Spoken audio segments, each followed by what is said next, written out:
Hello, everyone, and welcome to CMSportsNet's special broadcast of the 2023 Carroll County Varsity Wrestling Championships from Westminster High School. I'm Pat Stoetzer of the Community Media Center, and with me is Michael Duffy, Carroll County Public Schools Supervisor of Athletics. It's exciting to bring you our coverage of this annual event, which started way back in 1967. Michael, it's been a busy few weeks as the postseason wrestling is upon us. How exciting is it during this time of the year with those 3 weekends to go before we really crown state champions? And of course, the first one is the county title. Pat, it's really exciting. We get to see our students compete for their schools, looking to win that final tournament of the year that has team scoring and really an opportunity to showcase their talents as they lead toward what they hope will be regional and state opportunities and they hope placements. And it starts right here. Well, it's a pleasure to have you with us again for a second year in a row. And here's what we have on tap for tonight. Individual champions will be crowned in the co-ed and girls brackets with 14 weight classes in each tournament. There will also be co-ed and girls team champions. So before we get started, let's take a look at the standings as we head into the championship finals. First up is the girls' standings, and it's a tight race for the team title between Francis Scott Key, Winters Mill, and Manchester Valley. Michael, you see the Eagles have the edge there, and that does speak to how we talked about this earlier, how FSK's girls wrestling has grown. It certainly has, and I think Coach Heisen, Coach Blake, and Coach Blessing have really stressed the importance of growing a girls' wrestling program. Right. And you can see what has happened based upon the work they've put in and their students have put in throughout the year. Absolutely. Let's shift over to the co-ed tournament where South Carroll is going after a second straight team crown. And you see the Cavaliers in the lead. Manchester Valley staying ahead of the field for second place.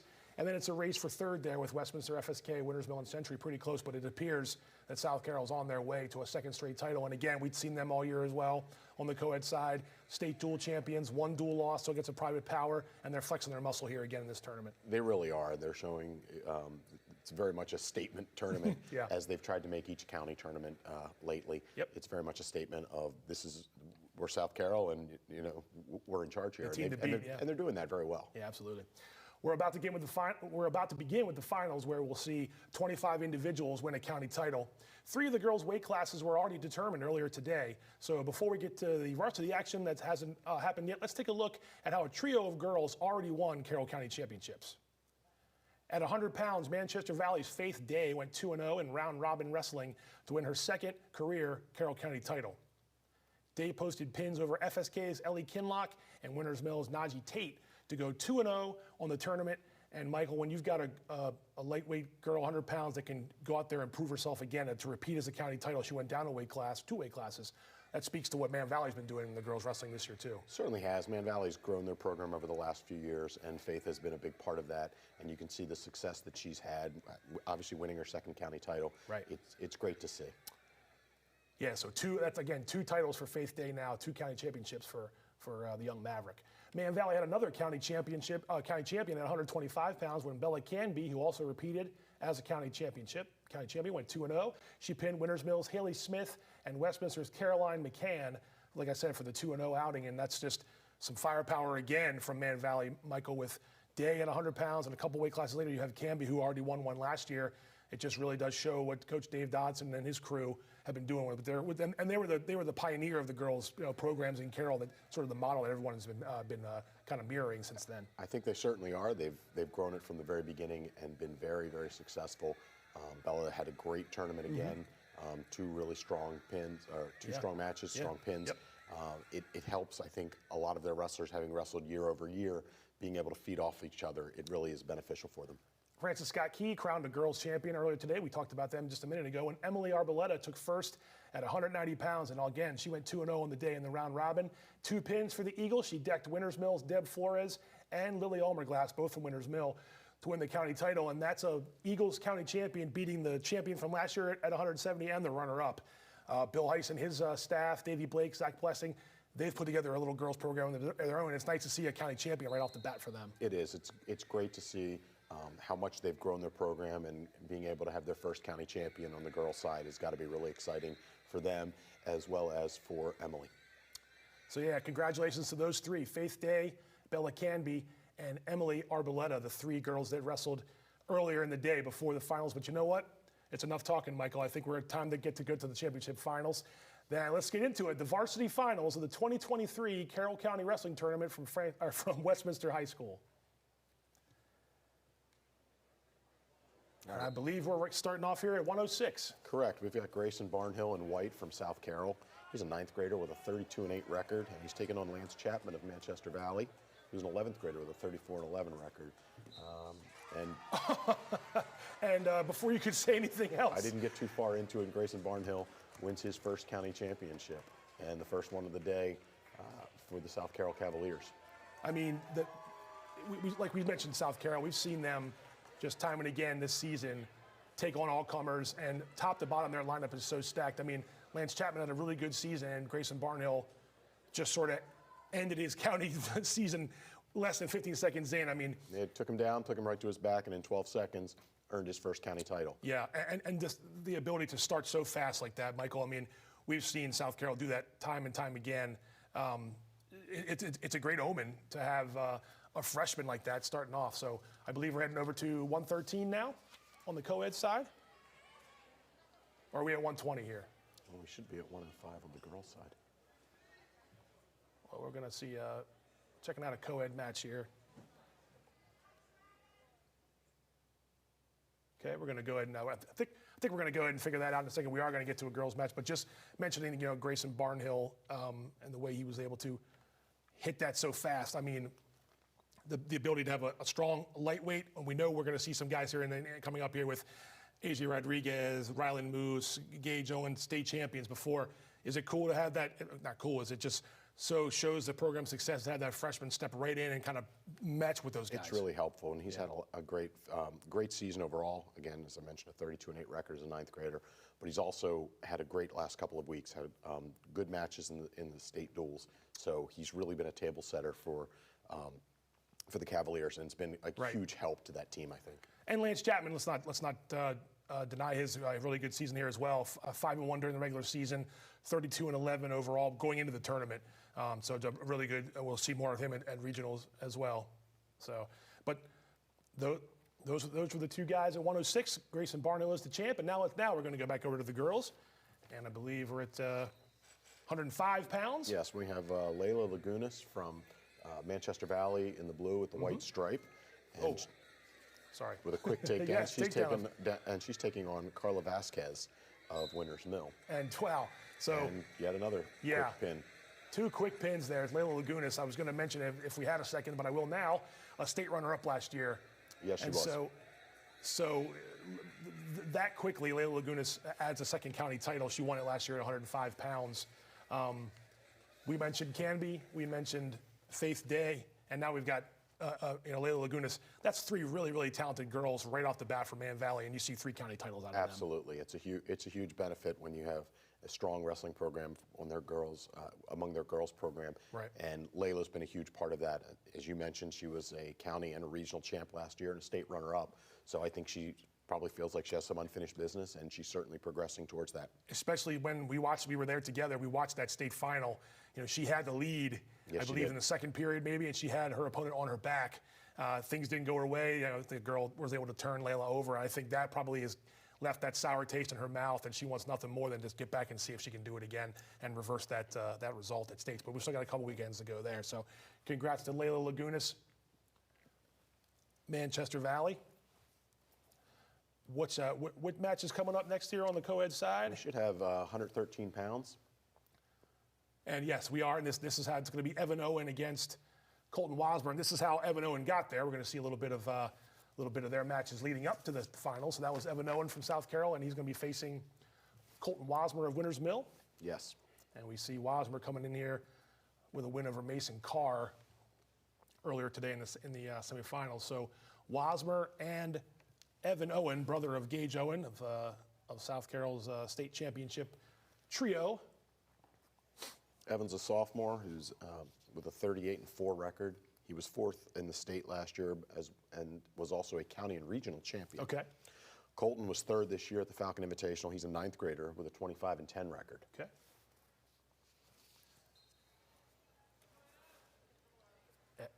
Evan's in the gold. Yes, Evan's in the gold with the black stripe, and Colton's in the black singlet. Started to look like he was maybe shooting for a headlock. Nice Nope. Okay, quick takedown by Evan, and then a just as quick an escape. Yeah, Looks almost like like he didn't really and have him down too took much. him right to, and then another takedown to his back. Yep. But not enough for criteria, so it was a quick turnout by Wasmer. So Owen in control here, has the lead in this He's in control. match. He's got his leg in with a crossbody ride, and looks like he's trying to lock up his far side cradle, which is one of his moves. And he gives him another escape. But that maybe, Michael, just to get them back in the center of the mat, Owen gives the escape up there. Absolutely. Yeah. Plus, Owen feels very comfortable. Right. Evan's very comfortable on his feet. Nice throw by, and he's back. He definitely wants that cradle. Again. He wants to try to get that cradle. Okay, and another escape, so we should be at 6-3 right now. You see Wasmer going for Trying a to throw headlock. him, yeah. But can't quite get enough of it, and Owen slips from behind. He's back on top again. My guess is he's going to go for his cradle. Could be wrong, but he goes for his far side cradle. He's got it locked up. He's going to sit through, take him right to his back. Turn him. And that's kind of what Evan likes to do. Yep. And I think he's got it locked in. Let's see if he can hold the shoulders down. And there it is. There you go. So there you go. So in a minute 34, Evan Owen is a two-time county champ as a sophomore. I was just going to say, repeated as county champion, Evan Owen. So we mentioned South Carroll in the league going into the championship finals and getting more points there with their first county champion of the day. They had 8 of the top seeds, I think, going into it, and I think almost all of them are still alive in the finals. We'll see as we go along here, but a good start for South Carroll. Absolutely, and that's the program they've built, and they've certainly done as expected in this tournament. I think they came in, felt they had business to do, and they've treated it very business-like. Just go on, beat the opponent, move on to the next round. Yeah, it can be a business trip sometimes, right? That's how they want to try to approach it. All right, we're on to back onto the match action there, and let's see what we got up next. Michael's going to gut this out for us today too, by the way. He's not 100%, but he's here for the finals. All right, here at 110 pounds, we have Bryn Ryan of Manchester Valley. She's a 9th grader with a 12-3 record, and from South Carroll, their lone entry in the girls' side is Isabella Garrity. She's a 10th grader with a 15-8 record. And we've seen Bella wrestle on the co-ed side too this year, and yes, we have some wins. So some momentum and some good vibes for her as she goes into this tournament. She's taking her down right to her back. County title, yeah. Already looking for a pin early in this match.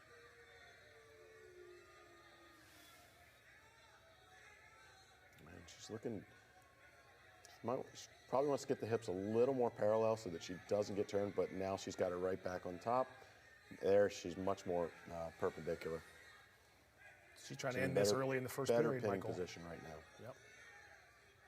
A little bit high, but that's a good pinning position. And there it is. There you go. Yeah, you were right on top of it. Bella Garrity. Looks like about 48 seconds. She has won her first county title and the first girls county title in the history of South Carroll High School. That is pretty cool. And she like Michael said, she's the lone participant, and only 2 girls in her bracket, of course, for the final, so she waits till the final. It's a long day to wait, but she makes the most of it, and congratulations to Bella Garrity. Just to say real quickly, we saw her wrestling, up with South Carroll's state championship lineup.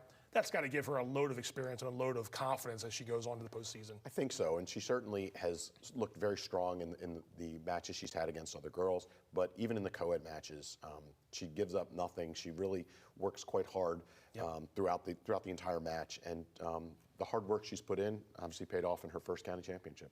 I think co-ed 120 should be up next. Yes. And we're going to head back to the mat at Westminster High School, and Michael will tell you who we got. I believe it's a South Carroll and a Francis Scott Key matchup. It is. At 120 with, go ahead. Should be Jojo Gigliotti of South Carroll. He's a 9th grader with a 40-2 record. And last I saw, I believe he's ranked #1 in the state. Okay. And he'll be taking on Patrick Mattingly of Francis Scott Key, who's a 10th grader, 27-10 record. We're going to see how they got there, of course, first from their semifinal matches with Gigliotti and Mattingly wrestling through the bracket. Gigliotti had a bye in their first round, so he didn't. They went to the semifinals there and faced Ryan Hydorn of Man Valley. And it was quick work there too. I think a 30-second pin for JoJo, who we've seen really shine this year in his first year as a varsity wrestler. And then Mattingly took care of Alex Pearl. Yes. Finished off a 6-2 decision there with that reversal there late in the third period. And Mattingly advanced to the final for Francis Scott Key. It's going to be a tall order. against Gigliotti, but I think we're going to get to the match now and see the county championship. We're going to head in there where Gigliotti and Mattingly on to the next bout.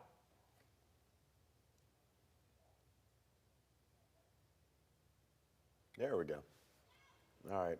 Gigliotti's in the white singlet, and Mattingly is in the blue, red, white, and blue. Yeah, there singlet. you go. Of course, Francis Scott Key. Absolutely. So JoJo is just really strong on his feet. Nice duck to right into a cradle. He's so technical, Michael. He's so technical. He's technical. He's fast. He's strong for a 120-pounder. Yeah. I mean, he's jumped up in weight a few times throughout the season and really shown no wear or tear for that. Again, lets him go, takes right down. Yeah. I mean, it's machine-like. That's what you want, right, out of your guys it really that are is, technical like and that. he has a motor that does not seem to stop. Correct. He's got the arm thrown across the back. Mm-hmm. We saw, just wanted to jump in, when they wrestled Mount St. Joseph this year, which is a great 1-against-2, whatever you want to call it, private and public. He really shined there too in his first match of that nature. I know he's a 4-time junior league champion or whatever it might be, but wrestling in a private school like that and handling himself very well helped South Carroll take a lead in that match. We could see there this kid's going to be something special, I think, for South Carroll. Yeah, and he's going to control here 4-1 over Mattingly. He's throwing over a bit of an arm bar, throwing right to his back, and now he's putting himself right in a good pinning position. Mattingly trying to bridge, but we'll see. You can only do that for so long, right? Yes, and JoJo is also very strong. Yeah, there you go. 120 pounds. Yep. There you go. So another first for his South first county Carroll. championship, and he wins it in 1 minute and 22 seconds. A 2-0 effort today. He makes him 41-2, I believe, overall. If Michael's, So that is correct. Really good start here for South Carroll with 2 county champions in 2 tries, with Evan Owen on the co-ed side. 3. Excuse me, you're right. Grayson Barnhill. Oh, Barnhill, you're right. So it is 3. They're 3 for and 3. 4 if you count Bella Garrity. I was going for the co-ed side, but you're right. 3 for 3 so far. Yes. On their way again, like we mentioned earlier too. I believe the team tournament title and a handful of county champions. So I believe we're heading back over to the girls' side, if I'm not mistaken. Correct. We should have 115 pounds. We've got Christina Padilla from Winters Mill. She's a 9th grader with a 5-7 record, taking on Caroline Cruikshank of Francis Scott Key. She's a senior. I'm well aware that both of them are first-year wrestlers. Okay. So it's exciting to see students who just come out for wrestling, both meeting in the county finals. And again, we mentioned Key, and this is their first sort of full girls season. And Winters Mill has had some girls as well, but their first full, because with Coach John Lowe coming out of retirement, as I like to tell you, it's nice to see a full, robust lineup on both of those squads. Absolutely. All right, both moving around, trying to figure out what they're going to do, what works against their opponent. Cruikshank's got the height advantage here, it looks like. Certainly does. Yep. And Padilla, though, just because she's a little bit shorter doesn't mean she can't get around and make something happen. And she might be trying shot by Cruikshank, and then decent sprawl by Padilla. Cruikshank drives through it, though, got the leg, and drives right to her back. Yep. And then, but Padilla may have got away from a potential pin there, but it's going to be some back points there for sure. She certainly did. There you go, 4-0 already for Cruikshank. And now looks like she's working her armbar on the left side. I'm going to work from there. Padilla's trying to sit through that and get back to a base. And Cruikshank does take her over with it and is in nice pinning position. Try just a little bit more. Now she might be a little high, but she can get that arm through. She's trying to do with her right arm so she can drive over chest to chest. That's what she's looking to do. Can Padilla hold off, or will Cruikshank be a champ? Nope. I believe that was a pin for Caroline Cruikshank. And is that history too, Michael? That is also history. Well, the first one in the bracketed. Okay. Because we did have Emily Arboleta. Oh, correct. Correct. I believe 170? 190. 190, no, excuse you're me. right. Yep. So in terms of an actual final, yes, that was our first FSK County champion. Correct. So congratulations to to her. Caroline Cruikshank with a pin in 129. Yep. So a lot of first period pins here so far. Yes. We're going to see plenty more matches here coming up here in the Varsity Championship. Our special CMSportsNet broadcast of the Varsity Finals, I believe, we're going to co-ed 126 next. That's correct. And that's Chris Gang from Winters Mill against Braden Vandervoort of Manchester Valley. Yeah, Chris has missed a part of the season. I think he was out with illness or injury. He's sitting at 23-2 on the year, and he was a state placer last year at 106 pounds. So he's bulked up a little bit. And then Braden is a ninth grader with a 39-5 record for the Mavericks. So it should be a good matchup. Yeah. It'll be interesting to see. I think one of the things, Chris has only been back recently, so it'll be interesting to see what his conditioning looks like. Missing a lot of time. Obviously, conditioning plays into wrestling. If you've got to wrestle 6 minutes, it really is a lot of work during that time. Yeah. So I'll be curious to see if the match goes that long, how that will play out. But let's see how they got there, of course, first. Both these guys had semifinal matches. Gang wrestled South Carroll's Connor Patterson, and we'll see that. Also, Liam Armsmeyer, Westminster, took on Vandervoort in the semifinals. Gang here first. I think it was pretty quick work of Connor Patterson in South Carroll to get to his final. And like Michael mentioned, he's back from, after missing some time, there's the pin there in just under 30 seconds. And we're going to have Vandervoort from Man Valley, almost the same exact thing against Westminster's Liam Armsmeyer. Just both these guys have made pretty quick work of their semifinal matches.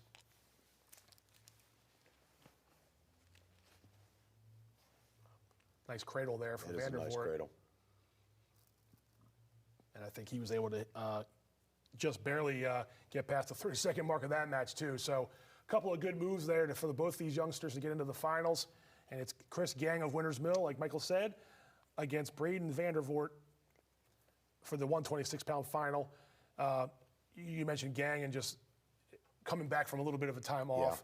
The conditioning is a big thing. We're going to see here in a minute whether he can hold on or not. But Vandervoort might know that. He might not. He might just be out there wrestling. I'm guessing when they wrestled during the season, they didn't see each other, maybe because Gang was out. I can't remember if they wrestled or not. I don't think they matched up. I'm not going to swear by it, but yes, it should be a great matchup. Vandervoort's wrestling really, really well right now. But so is Chris. I mean, Chris Gang has had a great year. Yep. 4-0 in the county. Missing some time, obviously, plays into it. So, his record still at 23-2 is so impressive. Yep. Let's go ahead and take a look at this match. 126, see who comes out on top, Gang or Vandervoort, Winters Mill or Manchester Valley. All right, so we see Gang in the white singlet. Yes, sir. And Vandervoort is in, obviously, the blue with the white stripe. Both working their ties. For Gang, I think, like you said, it's just going to be, he's wrestled one match already. It was a quick one, but he's wrestled one match today, and now he's just trying to see if he has if he needs to, a full 6-minute complement. Yeah, obviously it's very early, but Gang seems to be the aggressor, taking 2 shots so far. Looking to try and finish. But so far, Vandervoort's countering really, really well with a good sprawl and nice crossface. Vandervoort was 4-2 during the regular season in county Gang wants to get out of that underhook that he's got. They were trying to head over to Matt too, I think, for the. But yeah, it's like you said, still no score and still in neutral position here to start off this match. 27 pins for Vandervoort during the year, so he definitely knows how to end matches. Certainly. 16 though for Gang out of his 20. Well, going into the tournament, he had 22 wins and 16 of those were by pin, and he had at least one more. He definitely had one today. So. Correct. Yep, give him 17 and 23 wins. A little bit of a shot from Vandervoort, but a nice counter from Gang. Nice look like he's trying to get a little bit of somewhat of a barrel roll, and Gang pushes him out of bounds. So still jockeying for that first points, I should say.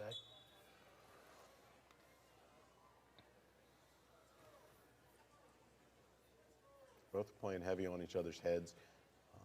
Wrestling can be a very brutal sport. You can see that they're definitely not taking light shots at each other. Nothing illegal. Looking like he's going a little bit of a fireman's carry. Fireman's roll, really. They still do the fireman's carry? Yeah, it's a fireman's roll, it's a nice move if you can hit it. Yeah. Gang countered it pretty well. Looks like Gang's got a little bit of the height advantage. He's in deep on a shot. Yep. He's going to try and come out of it. May get caught. There it is. Yeah. That's it's a good called call. Potentially dangerous. Was that a good call? Okay. Because Vandervoort's kind of in a precarious position. If Gang should fall down, he could land right on his head. Sure. Or could drop down and land on his head. So it's a smart move by the official to call that exactly. Okay, and there's his fireman's roll. Fireman's roll Oh, straight to, there it is, straight to a cement driver, or head and wing, either or. And now he's got him on his back, although he's out of time. Time ran out, but that's But going he to be. did get 3 back points. He did, so that's a 5-point move late in the first period. Definitely a huge advantage to Vandervoort. Gang, the top seed, find themselves down 5-0 here as we start the second period. I think.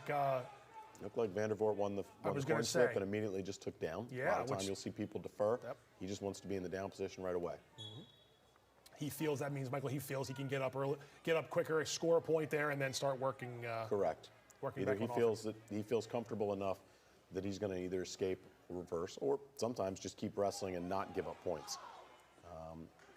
It almost got a roll through, but Gang countered really well to stay on top. Gang's got a leg in on the left side. Trying to take him to his back. He did get a 1 count, but that's not going to get him any back points. He's going to need at least 2 for that. Okay. Gang's got the leg in. Looks like he's trying to potentially. Looks like he's trying to work that arm in, maybe look for a guillotine. Right, and Gang started on top, so there's no scoring here yet. Still 5-0. Correct. Now he might be looking a little bit at Gradle. Vandervoort is controlling Gang's left arm, which is making it difficult for him to do much with it. So Gang's going to try and do somewhat of a hook to take him to his back. Do the wrestlers, does it matter to them? Not matter is the wrong word. Is it a big deal to them that there's 2 officials out there? Does it distract them at all, you think? you coach the sport, obviously. I think they get used to it after a while. Okay. Really, the second one is looking, he's an assistant official. He's looking for things that the match official might not see. For example, and confirming things. For example, Gang just got called for an illegal headlock. I'm sorry, an illegal full Nelson. It looked like. Okay. There's an illegal move. Vandervoort's holding his knee a little bit there. And he is holding his knee. So that is not, actually, I'm not sure that it was a full Nelson. Let me take that back. It was an illegal move. Okay. And if he's injured right now, this is not injury time he's taking. This is recovery time. Okay. If Vandervoort is unable to finish the match right now, if he is unable to wrestle, he will be declared the winner at this point. Okay. It'll be an injury default in his case because it was done in an illegal move. Right. So he got the point. He got the point for that because of the illegal move by Gang. Right now, they're trying to evaluate how bad his injury is if he's able to wrestle. Right. And my guess is it looks like they're sending him back out. Yeah. Absolutely. But they want to make sure his knee is stable. They don't want to send him out for further injury. Correct.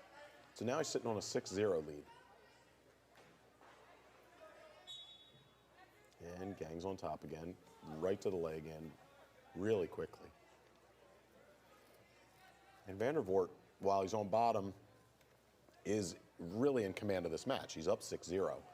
Yeah, absolutely. I mean, he needs to, although it looks like, I have to say, he's balling up a little bit, and he's probably on the verge of getting hit for stalling. Yeah, and also, maybe the knee might not feel that good right now. Well, you can see the arms kind of balled in. Yes. When the arms are balled in, it shows the official you're not making an effort to improve. And what the official's looking for is both men are working to improve. Just as the top guy can't just lay on top and throw a leg in and ride, the bottom guy is not able to just lay on the mat. Looks like Gang's trying to score, so he wouldn't get called for anything in this particular hold. Well, Gang has to score. Right, of course, that's true. And there you go. Okay, so he did not get a stalling call, but you can see. So it's now Gang's decision, and they tell him looks like they want him to go up. Either, it could be a couple reasons. He's almost to the point where he needs a pin, or he doesn't feel as comfortable either neutral or bottom right now. I was gonna just add that and ask you that on top, closer to getting the pin if you were able to turn him, but perhaps that's the thought process anyway. Perhaps. Okay. Whereas on bottom, you have to get an escape. I mean, if it was a 1-point match, maybe they put him on bottom because a reversal puts him up by 1, or an escape ties it. Right. When you're down 6, you kind of need to look at what's it going to take. Where's your best pinning place? Is it from neutral, takedown to there? Although he already lost the takedown. But that doesn't necessarily matter. Could have just been, was not your best shot or best move. Right. But whether you feel neutral gives you a best shot to pin, or top gives you the best opportunity to pin. And in this case, they felt it was top. But as I said, you can see Vandervoort is kind of balled up. We'll see how it goes. But, he looks like for now he's doing just enough to keep the official at bay. No scoring yet here. We're a minute into the third period.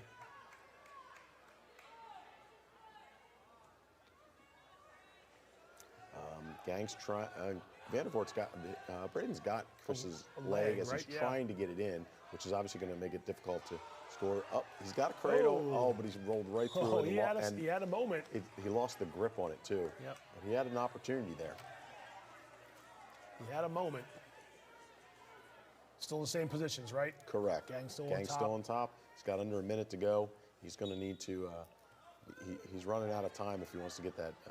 If he truly wants to get that pin that he needs in order to win the match. Yeah, and he's going to have to really start working hard because Vandervoort knows he has a 6-0 lead, I assume, and he's going to do whatever he can to keep out of harm's way in terms of the scoring. Right. At this point, he can even get called for a stall warning. You know, I would say it's smart wrestling. Yeah. He's trying to win. He's trying to win his county championship. There's the stall call. Actually, that is the second one. I missed it in an earlier one. Okay. And that's now 1 point, which makes it 6-1. It's a 5-point match. Time running out though here. Gang's going for that cradle again. Yeah. Got to try all the stops now. He's coming out front. Left. Maybe you can try and throw him to his back. But he looks like he's just running out of time and doesn't have it. And Vandervoort gets away just as time expires, and there's your 7-1. Yep. So that's his first county championship. Congratulations to Braden Vandervoort. Some more points again for Manchester Valley as they try and solidify themselves, keep them solidly in second place. Vandervoort controlled the match. And they didn't score in the first period, but Vandervoort once the second period. Oh, I see. He scored late in the first period. Yeah, he scored 5 in the first period, and then stayed on bottom for almost the next 4 minutes. Did enough, gave up 1 point on 2 stalling calls, but really wrestled a smart match. Took advantage of the 5-point lead he had and went from there. So congrats to Braden. Absolutely. Yep.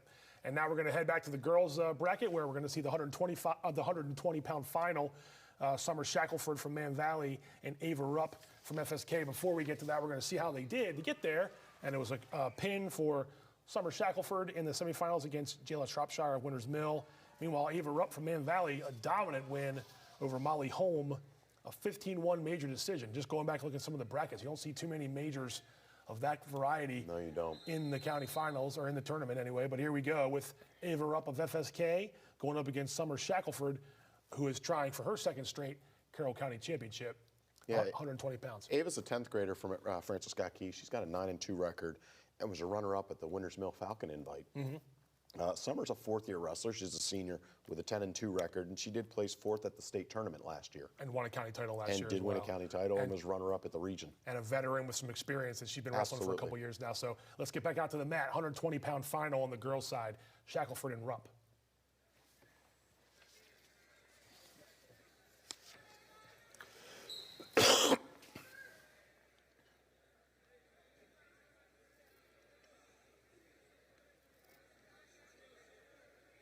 How these 2 days been so far, Michael, over there at Westminster High School with the tournament? It's just a great venue for holding a competition like this.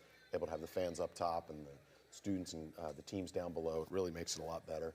It really works well for us. It's cool. It's cool theater. It has that theater vibe when everybody's watching from down below. Kind of like state duels at North Point. Very much so. And it's also nice to have. It's nice to have the feed so that people can watch the matches who may not be able to get to it. So that's a huge benefit of it as well. All right. So both are working a tie. Not sure if they wrestled each other during the season, but I just know if you're anybody wrestling Shackelford, she is one of Man Valley's longtime stars here on the girls' side with a couple county titles and a lot of success in her career. Yes, she is. So she could be tough to beat here. Yep. All right. Both still trying to fill out the other with the tie. Still no shots. I think the officials is saying, looks like Rupp's headgear may have come loose, or he just said, let's just get back to it. And they call that a stalemate, and that's basically just up to the official's discretion. Hey, nothing's happening here. Let's reset. Is that the mindset? The idea of a stalemate, which you rarely see from a neutral position like standing, is that neither person is able to improve their position. Okay. Lots of times you'll see it on a shot where one has a shot and they're just kind of scrambling for a while without a lot of movement. Right. And you'll see just the official decides after, again, that's official's discretion, as you mentioned, how long it is to say, okay, no one's improving, let's move on. Right. But let's restart, which is the advantage of the stalemate. And the officials are obviously coached to, encourage scoring. Encourage scoring. So it's going to be critical to, try to work to the center and try to score there, and that's Absolutely. obviously the goal. All right, So. looks like, all right, Summer's got a nice lock around the head and fighting for hand position as well. So far, we've had 2 stalemates from the neutral position, which is very rare without a shot having been taken yet. Time's running out here in the first period. There it is. It is, yep. So no score. The disc in the pocket has both colors on the wristband, or excuse me, the ankle band, and that's how you determine who goes. Correct. Right, Summer who calls. Shackelford won the flip. She'll immediately go down. She'll take bottom position, which puts Ava Rupp on top. And that's just the, I think if you were to look at statistics or poll the wrestlers almost all the time if you have a choice, unless you want to defer, but even when it's your choice, you're going to pick down just because I think it's easier for them mentally, or they've been taught the sport to get up. It didn't take her very long to get that stand up straight to an escape. I swear So I now- didn't script that, I So swear. now she's up 1-0, Yeah. and we're back to that neutral position. Is that the mindset though there, just because I think traditionally it is easier to sort of get up from that I hold? think a lot of times if there's points that have been scored, you'll see people tend to defer. Okay. But in a 0-0 match, that's a good point. sometimes scoring that first point makes such a huge difference. It's true. Especially if you should get all the way to that final ultimate tiebreaker, that 1 point, that first point scored matters. That's a very good point. I didn't think of that. So coaches want to try and think a few steps ahead. So that's, in a 0-0 match, a lot of times you'll see people go take down right away, Right. just in case they should ever get that far. That's a good point. That's a good strategy you're thinking about.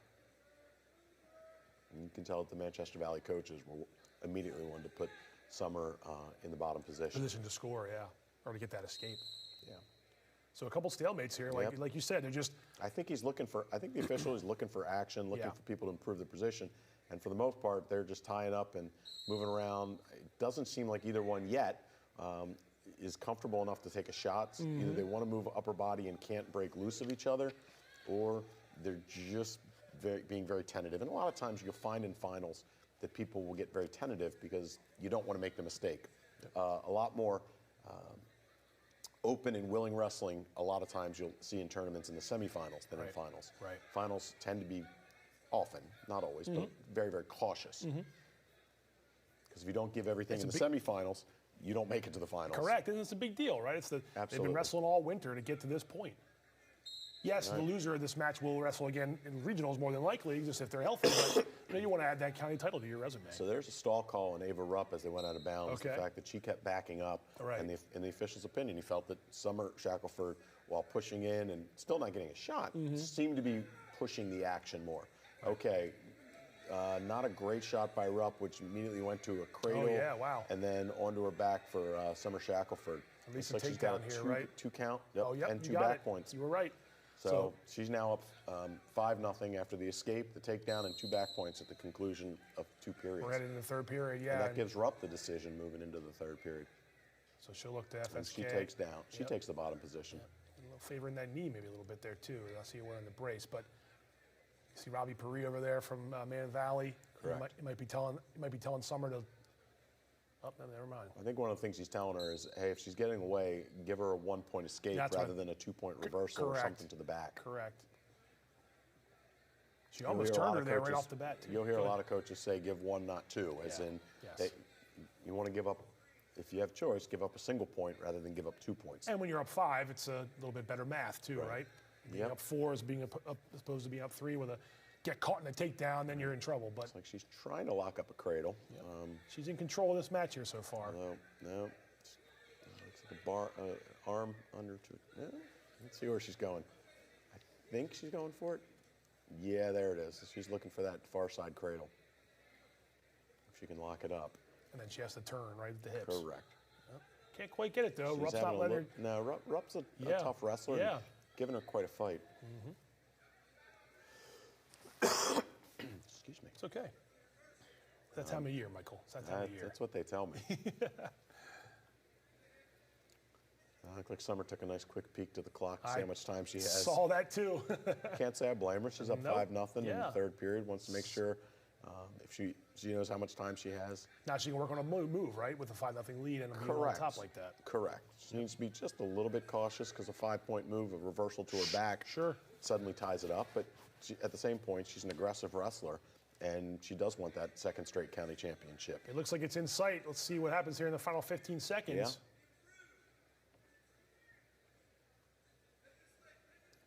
I think Clock might be off just a tiny bit. It's just a little bit of out of sync, but we're getting close to the last few seconds of the match. Yeah. Is it still going a little bit? Yeah.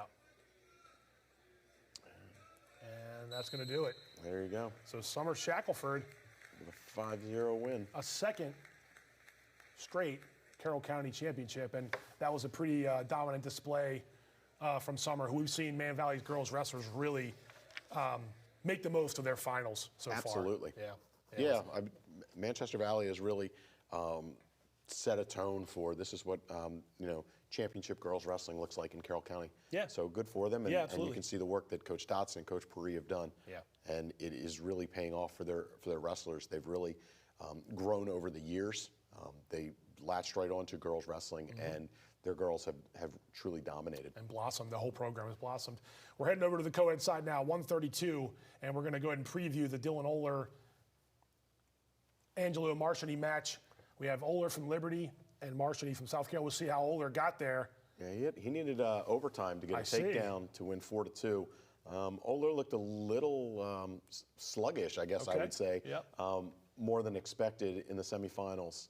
As he's going for a second straight county title Correct. as well. And he's a sophomore with a 31-4 record. Right. And then Angelo Marchini, also a sophomore. He finished off a 6-2 victory over Nate Taylor of Right, and he's FSK. 30-10 on the year. So a couple of really good wrestlers going to go at it here at 132 pounds on the co-ed side. Like I mentioned, Dylan Oler won a county title last season, trying for county title number 2. Right. And a tough customer in his way here, coming up here in a minute. It's Angelo Marchani of South Carroll.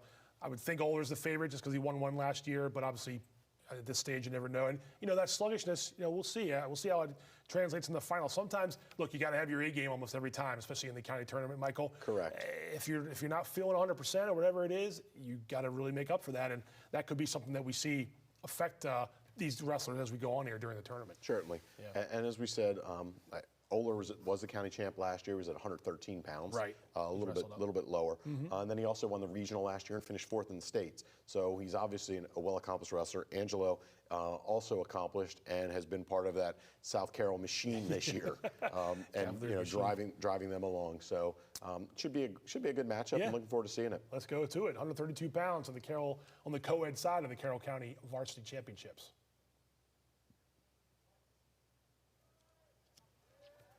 All right, Oler's going to be in the gold singlet, blue headgear, and Marchini is in the white singlet with the gold stripe and looks like black headgear. The 1 seed is Oler. The 2 seed is Marchani. Yes.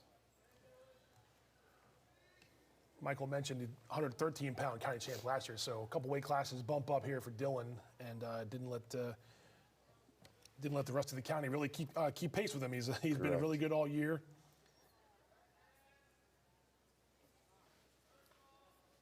All right. Looks like Marchini's trying to work a bit of a front headlock. Now, Oler did suffer a county loss in the regular season, so 5-1 overall. And Taylor was 5-0, and Marchani was 6-0. I don't know if they all wrestled at 132, but they definitely came in with some good ones. And like we mentioned, Dylan passed 30 wins, but so did Marchani to get to this point. So Correct. A couple of really good wrestlers this year facing off here in the 132-pound co-ed final.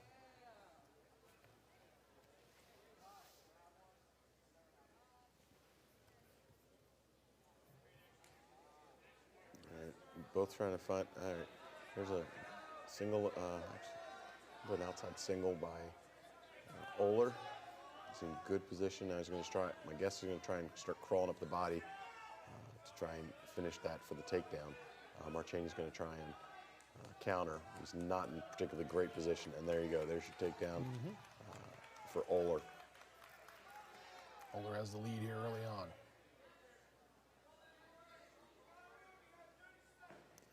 Bringing in the arms, making sure he's controlling the top as well, keeping his weight strongly on Marchini.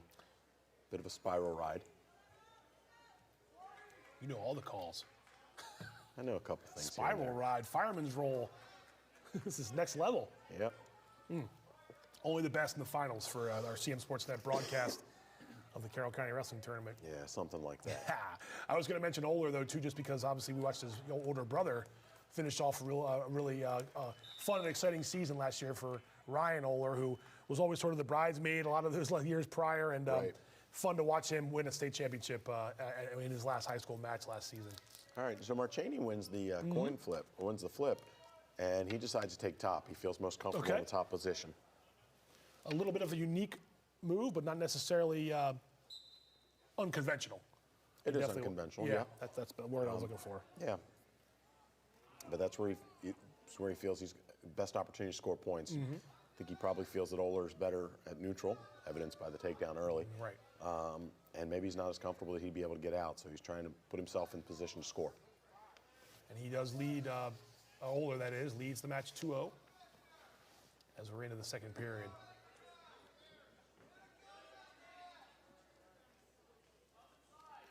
Marchani's tight on him. He is. Oler's not moving too much. Now he looks like he's trying to work to a stand-up, but he's got to work his arm free before he goes too far. And Marchani's definitely got majority of his weight. And okay, there goes Oler up to his feet, and right back down. Marchani's trying to get a tilt, just can't get the. Couldn't quite get it. Well. Almost. That was very close to some back points from Marchani. It's a great name too, Angelo Marchani. I like that name. But Oler leads this match here 2-0 as we go under the final minute of the second period of this 132-pound final. And Right. Oler in that defensive position. Oh, there you go. Okay, you took the words out of my mouth. Yep. There you go. There's the stall call on Oler for not doing enough to improve his position. That's a stall call, but that's a warning, correct? It's a warning on the first one, yes. Correct. And then he tries to roll through, and he's... Oler might have that reversal. There it is. He's got the reversal. Yeah. He's able to get Marchani off his balance and enough to turn him over. Now, he's in good position because he's got that bottom leg hooked, which prevents Marchani from turning flat down to the mat. Probably the right attempt for Marchani in that spot, just trying to do what he can there to turn him over. Certainly. But Oler knew it was coming and was able to counteract it with that reversal. Correct. So that Oler needs to be a little bit cautious here. He can't just ride from top. Because he's already been hit with a warning, right? Correct. So don't want to give up any points. Now it's Oler's decision, and he feels most comfortable in the neutral position. Yep, that's what it looks Part like. of that could be the stall call already, or it's just his comfort zone. Either way, smart decision, I think, for Dylan Oler in this regard. Like you said, with a 4-0 lead, you don't want to do anything silly. You can always get caught in something, right? So he looks a lot more energetic than he did in that semifinal match right now. Yeah. Changed singlets too, right? Yes. I think the guys had their best singlets for the finals. So, but so far, early in this third period, Oler's still in command with that 4-0 We're kind of dancing. The shot was a bit too far out for Oler to really be effective. But he's going to try and do a throw by off of that front headlock. And there it is. There's his takedown, puts him up 6-0. Yeah. So Dylan Oler in command here. Still a minute 15 to go, but he's in command and looks to be on his way anyway to repeating, or I should say winning, a second Carroll County championship title.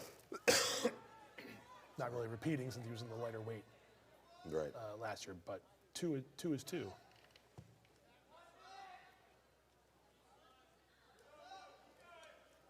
All right, well, he's riding really strong on top. He's certainly controlling Marchani, which is probably why Marchani wanted to be on top earlier. He does not feel as comfortable, not necessarily as comfortable on bottom, but as comfortable with Oler on top. Yeah, it's easier said than done when you have the county champion on top of you working you for points. But look, with 30 seconds to go here, it looks like Dylan Oler, unless something crazy happens here, will add another county title to his resume. Certainly. Marchani's got Oler's leg hooked a little bit as Oler tries to get it in, but then looks like he's got the right one in, so it's not going to make as much of a difference. And he's managed to get his legs back under his own control without Marchani having either one of them. He's trying to work. Trying to get some back points here too, but it looks like it's just not going to be He's enough watching time the clock anyway. here too, yeah. Only a couple seconds to go here. We're a little bit out of sync there, but that's okay.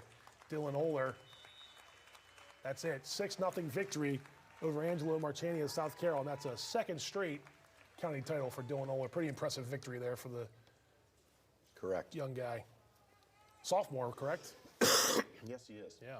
So 2 for 2 then Yes. for Dylan Oler. And that was something that his older brother, certainly tried to get some of those county titles. It didn't quite work out for him in that regard. He has some tough customers ahead of him, but Dylan Oler has added some to the resume, and congrats to him. Absolutely. 132-pound co-ed county champ. Our next one up is going to be 138 on the co-ed side, and I think we're going back to a South Carroll wrestler, and that's going to be Gage Owen against Winters Mills' Caleb Crouch. We'll show you how they got to the finals, and as Owen has yet to lose a match this year for the Cavaliers, he pinned his opponent George Halligan of Century in the first period of his semifinal, and it's been a business-like approach for Gage Owen all year long. Yes, it has. We've seen him lead the Cavaliers, and then Caleb Crouch of Winters Mill played quarterback in the fall for the Falcons, and here he is in a county final as he got a pin of Ty Strebe of Westminster. Second period pin for Caleb Crouch, and he's on his way to the final as well. So it'll be Owen and Crouch. Like I mentioned, you've got the numbers in front of you, Michael. Owen, no blemishes on his ledger. No, he's 40-0 this year. He's a two-time state champion. The reason he doesn't have 3 right now, at least one of the reasons, is the fact that 2021 there was no state championship. He is a 3-time county champion. He's wrestling next year at American University. He is. He's just, he's multiple-time regional champion. Should be just a great matchup for him. Gage Owen has really dominated everyone this year. Yeah. Caleb Crouch is an 11th grader with a 31-3 record, though. He's no slouch. No, he's not. But Gage Owen is just really one of the best wrestlers we've had come through in a while. That trio of South Carroll, all four, Quartet. that foursome Quartet of the South Carroll seniors, just really, really impressive. Yeah. And Gage is the first of those of the 4 going for their 4th county championship. Yeah, tonight. rarefied air. Let's see what happens here. Gage Owen and Caleb Crouch for the 138-pound co-ed county final.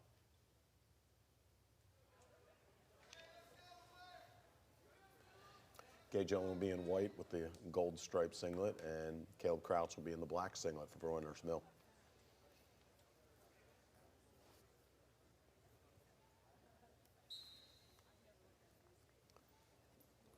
Okay, Gage quickly goes to a 2-on-1, right down to a single, lifts him up. Does not finish on that one yet. Does have a nice underhook he's working, down to a single, lifts him up. A bit of a counter by Crouch, nice work. Again, Owen is very methodical and aggressive on his feet. Actually, he's aggressive pretty much everywhere. Tried a little bit of a slide by. Yep. Crouch got a little bit nice overhook by Owen to counter. Gage missed a little bit of time during the regular season. Not much, but just a little bit with some. He's got another single and takes him with a lift right to his back. And he's in control now, 2-0. He's got a three-point near fall. Now he's up 5-0. Lets Crouch go, so he's up 5-1. Dancing around a good bit. I'll give you a break there on the talking. I wanted to just get in a couple things here. Michael mentioned this. Gage is the first here of 4 guys from South Carroll who are going for 4 career county titles. That's not a long list. We saw Ryan Athey do it last year from South Carroll. Before that, only Joey Thomas and Tyler Mullen of South Carroll had done that before in terms of South Carroll. North Carroll had a lot of, I think they had 5 guys go for 4 county titles. FSK had 1. Floyd Miller was the very first one to do it back in 1977 to 1980. And then Randy Owings joined him later on in the mid-90s. And Westminster has a 4-time member in Bobby Biden, who won 4 straight from 95 to 98. Wrestling, been a lot of wrestling in Carroll County, and only 10 guys, double digits. That's a small list of the guys that have won 4. Here's the point. You got to be really good to win 4 county titles every single year, and Gage Owen has a chance here to join that list. Certainly. I guess my question would be, as you look at that list, how many were teammates when they did it? Yeah. Because South Carroll, as we mentioned, has a chance to have 4 of them do it. There's another takedown by Owen right into, looks like he's got that near side cradle hooked up. So that's a good question. I'm looking at my list here, and looks like only 2, and it was Doug Thomas and Danny Thomas of North Carroll. 83 to 86 for Doug Thomas and 84 to 87 for Danny Thomas. So the brothers. So they had 3 years overlap. Yeah, and they won 8 combined, so not bad for the Thomas family. And again, Joey Thomas, no relation to South Carroll, did his from 2014 to 2017. So I guess Ryan Athey just missed that then, I guess, by a year. He did his last year from 22 to 21, 2019. Yeah, he missed him by 19. So, yeah, so it looks like these would be the second group of teammates, and this would be, we'll see how this goes here tonight, but if all four do it, that'll be unprecedented. Never happened before in county history. Yeah, Gage has leg turked, and he's trying to then turn Crouch over again. He's got a nice 7-1 lead early in the second period. As I said, Gage Owen really doesn't give up much at all, except what he wants to. He's very aggressive in top and neutral, and has Crouch down again, giving up back points once more. Not that Gage Owen can't pin his opponents. He certainly can. He came into this match with over 30 pins, and into the tournament, I should say. But this one, the way this is going, it looks like he might be just working on. Of course, he wants to pin, but he's also got plenty of ability to just really work skill here and try to pile up the points. Absolutely. And he's There's got the cradle locked up again. Excuse me. But Crouch broke free. Crouch did break free, so good on him. Gage Owen just looks like he's all arms and legs. Just then moves around. A lot of arms and legs when you're wrestling Gage Owen. We talked about JoJo Gigliotti being precise. Gage is, right up there. Yes, very much so. Best way to put it is methodical. Methodical is a great word for it. Yeah. Yeah, he's up 12-1. Yeah, but he's not stopping. Correct. Right? He's not resting. He's not coasting to a win. Correct. He's continuing to push the envelope and try and work to the fall, or at least to the technical fall. And the technical fall is what? When there's a difference of 15 points. Go ahead. I'm sorry. Yeah, he's up 11 now. So yeah, sure. He's 2 sets of back points. Right.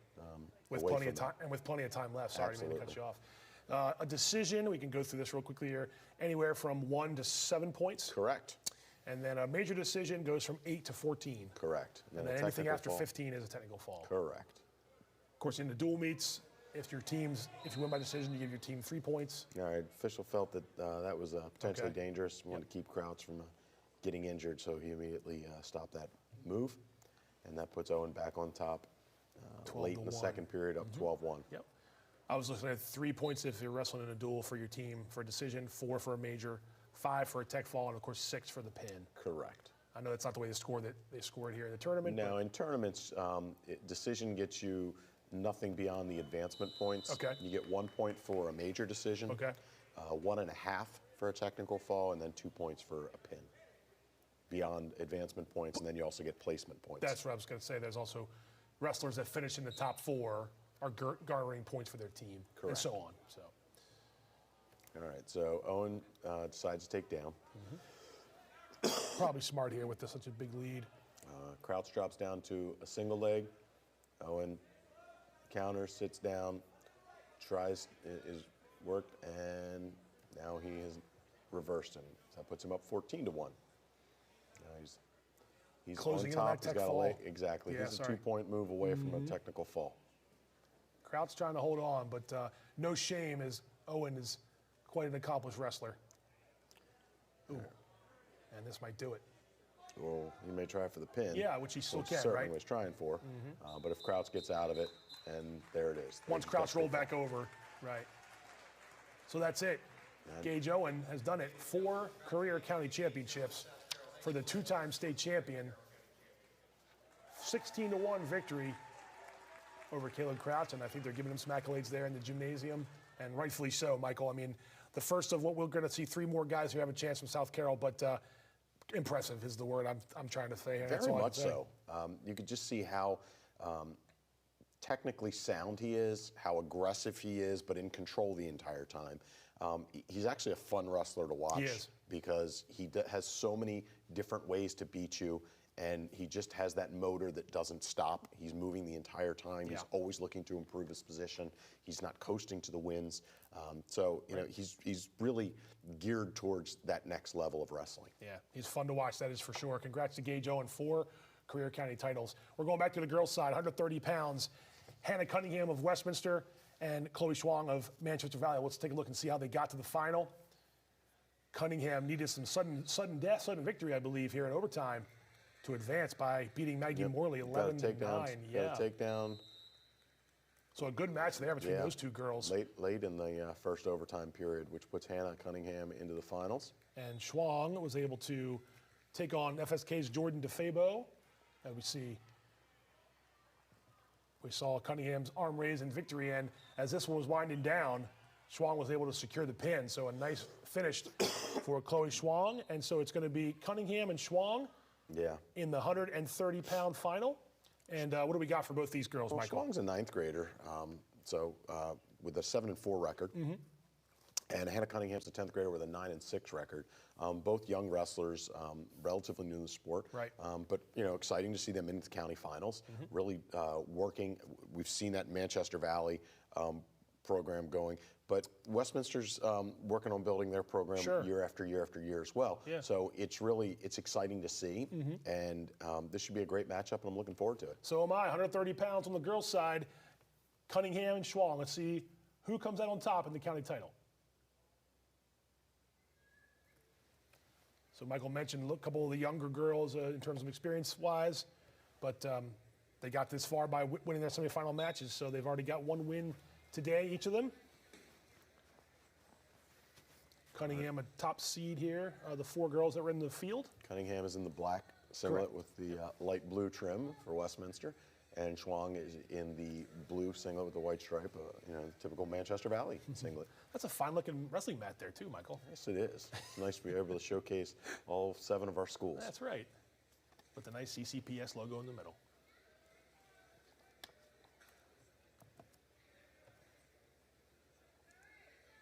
Schwang trying to add to Man Valley's already really successful day here on the girls' side. It really has been. And Cunningham trying to get Westminster's first today. They had a couple last year, if I'm not memory serves, on I think you're correct on that. the first official girls county championship bracket. Yeah, tournament. You should call it a tournament. Both girls working upper ties right now, trying to feel out the other, figure out what strategy they feel was going to be successful. Also fighting really well for hand control. Schwang seems to be pushing in a bit more, definitely being heavy on each other's heads. A little bit of a club across it. Nothing illegal, but aggressive and strong wrestling.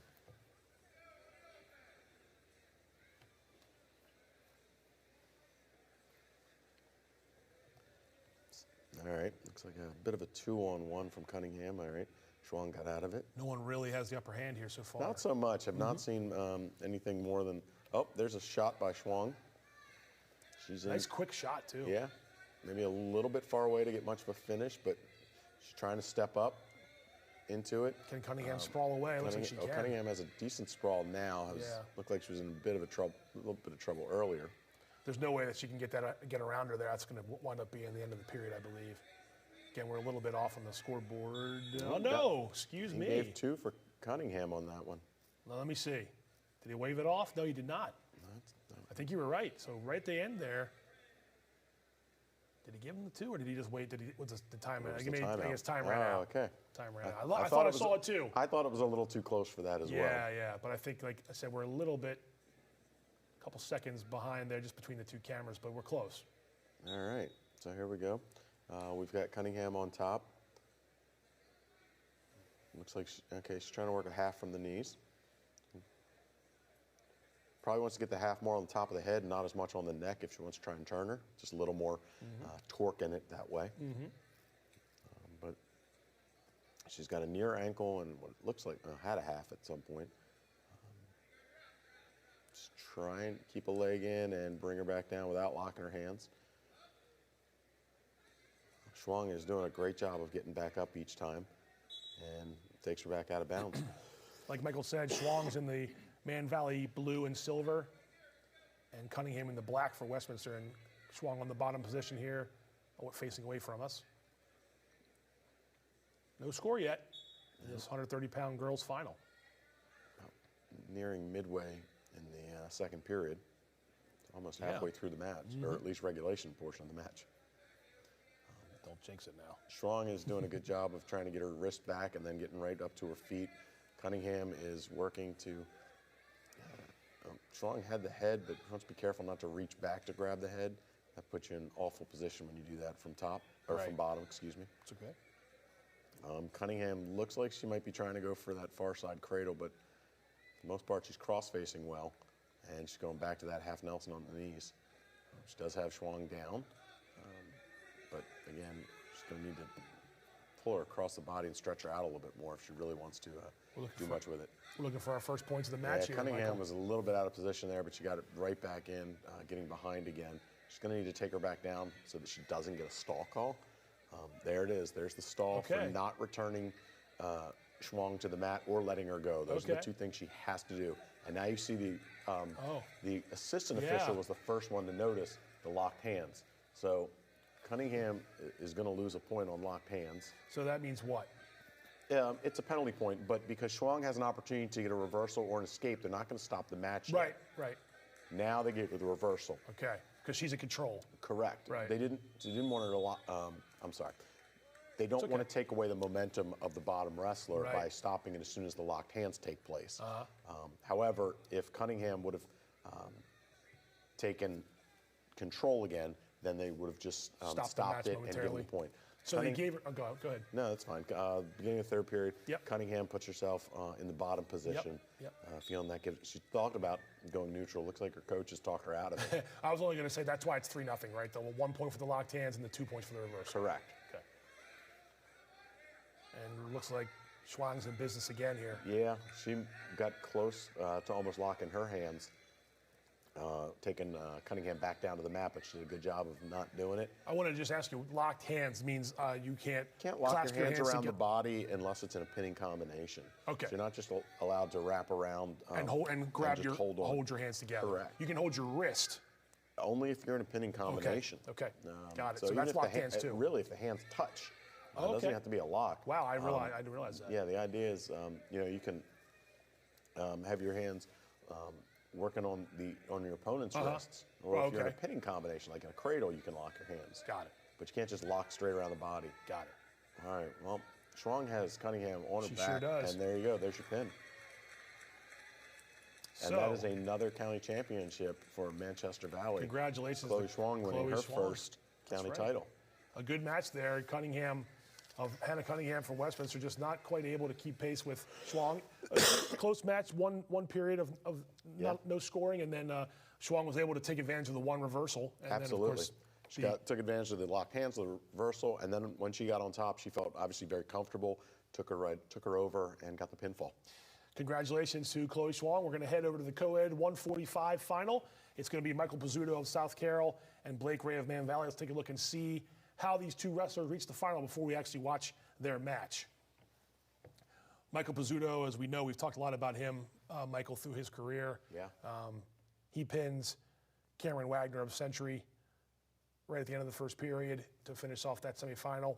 He's a two-time state champ. He's a three-time county champ. I'm probably stealing your thunder here, but Blake Ray, maybe one of the I won't call it an upset, but maybe just a surprise a little bit that Blake Ray was able to, and good for Blake Ray to get a victory over Ryder Eckenberger just based on seeds. Right, So, and pinfall at that. He actually dominated the match, I felt, when he wrestled Ryder Eckenberger. We mentioned Pizzuto. He's next in line here to try to add a fourth career county title for South Carroll. Yep. You said Gage Owen's been fun to watch. Pizzuto, again, just workmanlike. Very much Goes about his business. Doesn't say a whole lot during the lead up to the matches. Correct. He lets his actions kind of speak for themselves on the mat. He's been fun to watch too for 4 years. He has been. Another, as you mentioned, three-time county champ, two-time regional champ, two-time state champ.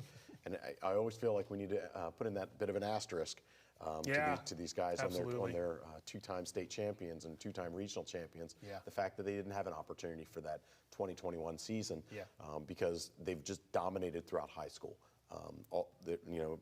Three of them are multi-time state champions, multi-time regional champions. And Michael Pizzuto is the second of the three. And so he's just a dominant wrestler. Yeah. In Carroll County, but in the state of Maryland as well.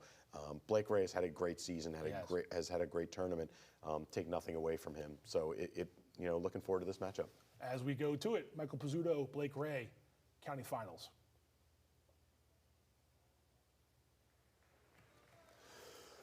We're back in that Man Valley silver and blue. Yep. With Blake Ray. And Michael Pizzuto in black with the gold stripe. Maybe the only surprising thing so far with Michael Pizzuto is 3 losses on his ledger. Only I say that because he did have a 50-0 season on his career, but the competition gets tougher, right, as you get older. That's usually how it goes. He went undefeated through his first 3 years of high school wrestling. And he does have 3 losses on the year this year. All 3 very quality opponents. So. No doubt. All right, so Pizzuto's got, looks like an underhook and front headlock. All right, well, that's out of that. He's certainly heavy on the head. He's controlling that head. Drops down to a single, right behind to a quick takedown, and lets Ray go. Michael's another one who's just really comfortable in neutral and comfortable that he can take down. I mean, Ray had a nice shot. Pizzuto just moved his leg right back and then spins right behind. Gets 2 more there. So quick and, again, very, very technically sound. We're seeing guys that certainly know how to pin their opponents, but also guys that like to score. They've been taught as youngsters to go score, and these are the best in the business at it right here. And just like Gage Owen is going to wrestle next year at American University, Michael Pizzuto is going to the University of Maryland to wrestle next year. Taking his talents down to College Park. Yes. He'll be going after that 3rd state title in a couple weeks. Yes, he will. Over 100 career wins, of course. He's on South Carroll's all-time win list. So, been fun to watch. Been a pleasure to watch all the guys, other guys from the county as well. I'm not taking anything, but South Carroll, as we know, has put together quite a run here with this crop of Cavaliers. Absolutely. So 4-1 here as the first period winds down. Pizzuto in control. Yes, he is, very much so. Just staying really tight on top, working a little bit that ride, trying to take Ray right to his back so he can get back points, put him in position. And he got some there at the end of the period. I think he got 2 more. Yes, he did. So that puts him up 6-1 at the conclusion of the first period. So end of the period, 6-1 for Pizzuto. Or actually, maybe a couple seconds left. I'm trying to figure this out here. Yeah. All right. They put 2 seconds back on. Gotcha. So he was near the end of the outside of the Certainly. Almost call it a ring. The outside of the mat, and before the time ran out.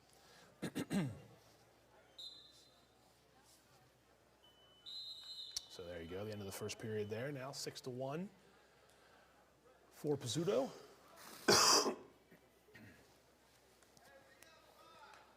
Going against the 3 seed Blake Ray, who Michael mentioned. Really good regular season. Man Valley, South Carroll got a lot of the headlines, rightfully so. Man Valley had 39 dual wins this year and was really, really tremendous season for them as well. Lost a really close one in regional duels. Pizzuto with the stand up and escape. Puts him right back where he's incredible. Actually, he's comfortable on the mat too, but very comfortable in the neutral position. Is he uncomfortable in any of the positions? I'm going to say no. I have not really seen much of that. Yeah. Again, countered a strong shot and got right in on his own shot. I mean, he's a very good counter wrestler. And there's his, lifts that leg to make it 2. impossible for Ray to do anything, right? And then you get the takedown again. Correct. Just makes it something. How do you scout against something like this? You know you're the underdog, and you're trying to do something here, and it just makes guys like Pizzuto make it almost impossible for the opponent to get any rhythm at all. He's got a 9-1 lead. Almost halfway through the second period, and he decides to go neutral, so he puts Ray back on his feet, gives him the escape, right, without taking any time off the clock to do it. And that's just a chess play there, basically, Absolutely. right? Yeah. Just a strategic move on his part. Right. Yep. That he wants to be right back on his feet and not have to waste time letting him up. Pizzuto and Ray, 145-pound co-ed final at the Ray's getting some decent shots, but he just can't seem to finish. He just keeps getting countered really well. That's a beautiful low leg cradle. And he's got Ray right onto his back. Ooh, it's close. Looks like he's got that shoulder up just a bit. But Pizzuto does have it locked in nicely, although, okay, there goes. Looks like he lost grip. He did lose the grip on that. Yep. But he scored plenty of points there. Yes, he did. There's 3 more back points. So now it's a 9-point lead for Pizzuto into. Oh, make it, excuse me, yeah, it's 12, you're right. I was a little behind the scoreboard. That's okay. Not going to hold it against me? I'll let it go this time. Thank you. Yeah, absolutely. But Pizzuto's just riding really strong and then looking yet again to score more points. He's never, just like we talked about with Gage Owen, he's never letting up and taking it easy. There's no rest time in the match. And the motivation sits right out there for Pizzuto. He wants to be on that list of 4 county champs. Correct. And to continue to win, because obviously the end goal is a state title. All right, at the end of the second period. Yep. You might be going to check the scoreboard here just to make sure the score is correct. But with a 12-point lead, Pizzuto is on his way, barring any crazy third period, from adding his name to that list of 4-time county champs. Looks like we're all square. All right, Ray has decided to go neutral. The lesser of the 3 evils, maybe. Perhaps.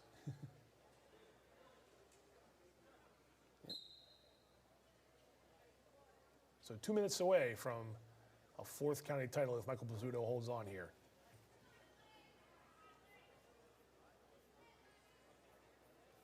Like I said, Ray has had a lot of really decent shots, but he just doesn't seem to have the quickness to match up to Michael and Michael's countering. Now when he actually got hold of the leg briefly, but it looks like Pizzuto immediately countered that into yet another takedown. And now he's on the edge of. All right, now he's up 13 points, so a takedown ends the match here. Correct. And another shot by Ray, Pizzuto. And this is going to do it. There it is. There's your takedown. There to it make is. 18-3. The match is stopped. The technical fall is locked in, and Michael 4 minutes and Pizzuto 46 seconds into the match. Michael Pizzuto wins his 4th county championship. Congratulations to Michael Pizzuto, another business-like effort from the senior. Again, still a few weeks to go before his high school career ends. His college career will be one to watch as well, Michael. And again, we couldn't say enough about Gage Owen. Same goes with Michael Pizzuto. Absolutely. The work ethic these wrestlers from South Carroll have shown over the years is just truly impressive. And while 3 of them were state champions as freshmen, they've continued to grow and improve each and every year. So they've really been fun for us to watch. Yeah. And it's been worthwhile to see them, but I know their teammates have truly enjoyed it. Yeah, we have as well. Congratulations. We're going to head back over to the girls' side. It's the 135-pound final between Kira Cooper of Francis Scott Key, Ashley Gomez of Winners Mill. Let's get right out to the mat and check it out. Ashley Gomez will be in the black singlet, and Kira Cooper in that red, white, and blue of Francis Scott Key. Well, the red, white, and blue. Kira's an 11th grader with a 13-3 record. She was the champion at the Winners Mill Falcon invite, and she's got Ashley right onto her back right away. And Ashley is a 10th grader. She did place at the Falcon invite. But you can see Cooper Kira's making this one tough for Gomez. Yes, she is. Took her right down to her back. She's a little bit high for pinning position, so if she were able to sink back a bit and go chest on chest. If she can get that shoulder to turn, right? Sure, certainly. But Yeah. Oh, getting closer. she needs to sink back just a tiny bit to get in better position, but got it right there. She got it, so. And that gives her the pin. It does.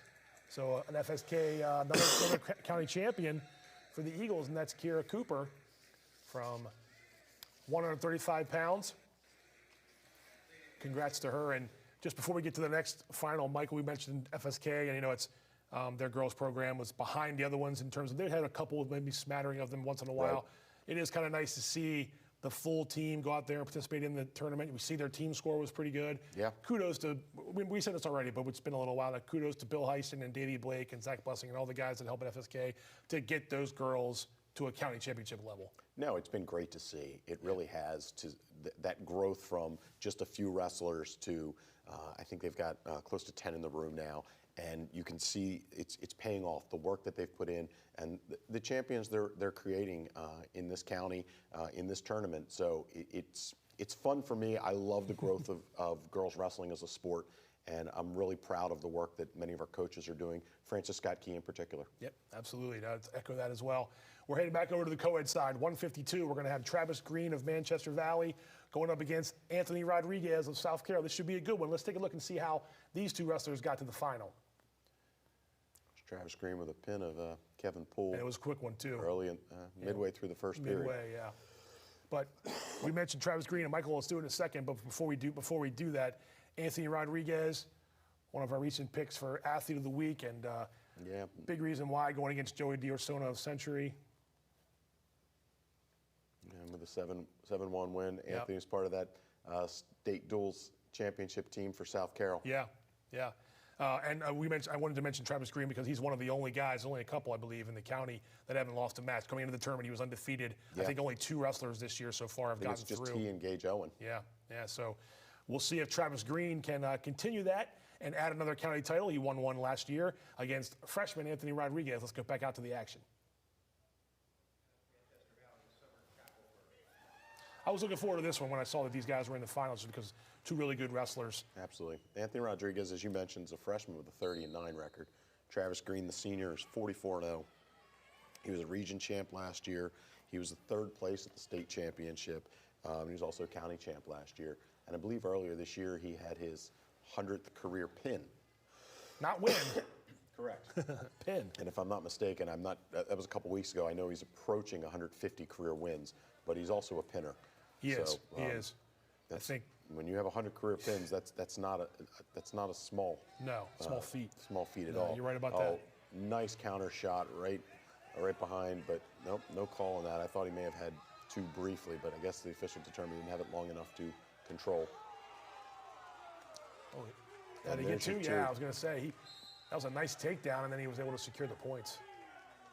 Travis is just motivated this year. I talked to him a few weeks ago, and just how he was talking about. You mentioned the wins record for Man Valley was in sights. The pins record was in sights. I think he's gotten them both already. If not the wins, it's coming up soon if he can continue to win.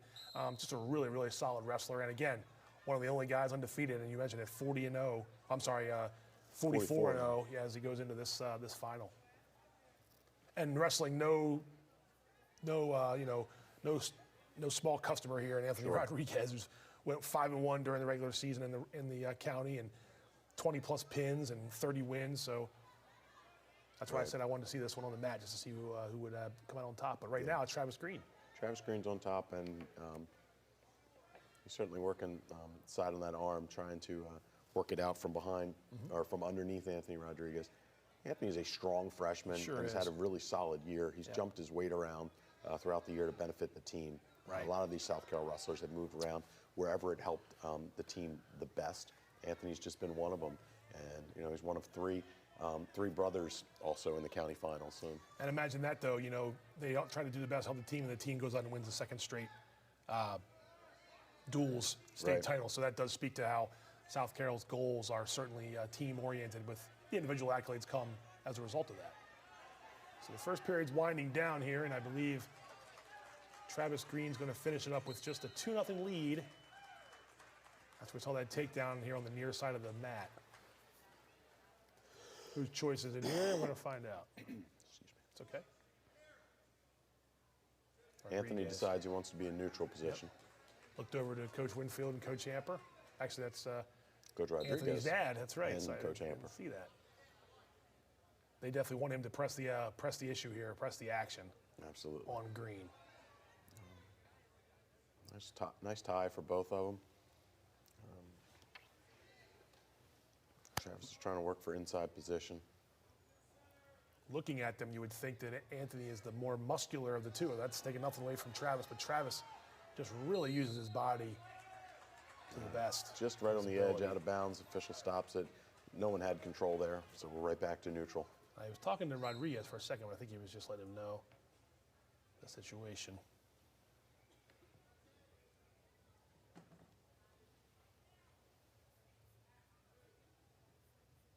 Staying a little bit straight-legged. Both still working that head, trying to be heavy on the head, tire out their opponent throughout the match. Both of them are expecting a 6-minute match, so they certainly are, pacing themselves and also trying to punish their opponent throughout it. All right, there's a takedown for Rodriguez. Okay, so we're tied up. Yes, and then a quick escape for Green to make it 3-2. So good action there. Yep, Rodriguez had a great counter to get that takedown. And then he finds himself in the match here. But just couldn't hold on much for very long on it, which put Green in good position to get the escape. But from being down 2-0, correct. Now you're only down 3-2. There's a shot by Green. Green right back to Green's it. in deep. Rodriguez is going to try and counter by What's the locking around best the way to body. counter? I was just going to ask, what's the best way to counter this move?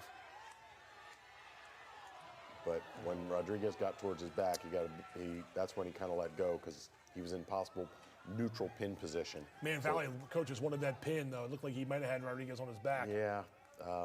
Tough call. It is a tough call. It's also determined. They're looking also for control as well as Sure, pin. sure. He It's did rare get to the get a takedown. neutral pin. Right. Yeah, Certainly. you're right. So as we, okay, and there's Green looking to lock up that cradle. Last few seconds of the But I think he's going to run out of time on it. Yeah. All right, so he's got a 5-2 lead after 2 periods, and it's his choice that he's going to go down. Good period there, though, with both guys looking to score points after the first period of just feeling each other out a little bit. So Green trying to repeat as a county champ and trying to stay undefeated on the season with just 2 weekends left in the season in his senior year to boot. Right. So senior against freshman here. Yes. Green. All right, nice step over to man, reversal. that was nice. Rodriguez was close to trying to lock up a cradle, but it looked like he got just slightly low in his hips and allowed Green to get the higher hips to get in better position right there. That was a nice move by Green to get out of that potential dangerous hold by Rodriguez. So now he's got a 7-2 lead. Yep. And Rodriguez is not doing a lot on bottom. Yeah. We haven't seen too But many. he's also trying to make certain he's not going to get turned. Yes. We haven't seen too many. All right, there's your first stall there you on go. Rodriguez. I shouldn't have said Official feels that he's not doing enough to improve his position. Just a warning there for Rodriguez, Correct. Yep. Oftentimes when you see wrestlers put their arms in by their side, that's an indicator that the official's looking to call that as a stall. Right. Green's got a bit of spiral ride work. Working to stay behind. I know he's continuing to be aggressive throughout the match. He's not content, I don't believe, with a 5-point lead. He wants to make sure he wants to push that action. Time's on his side, though. Working a bit of a bar. We're under 30 seconds now. On the left side, now he might be trying to look for a double bar. Now he's trying to lock up the 2-on-1 bar. The near side here, right? Yeah. Oop. He can Now tilt he's there. trying to get a bit of a tilt out of it. Oh, couldn't quite see it based on the picture, but the official gave Rodriguez another stall call, which was a point, which made it 8-2. Oh, yeah. Now he's got some. And now he's got some back points. He's going to finish this off.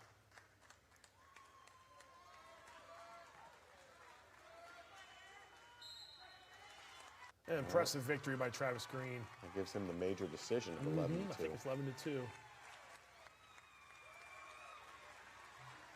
Still, good showing by the freshman, Anthony Rodriguez. Absolutely. Nice job by Travis Green. That's two county titles. And like we said, he stays unbeaten, one of only 2 county wrestlers.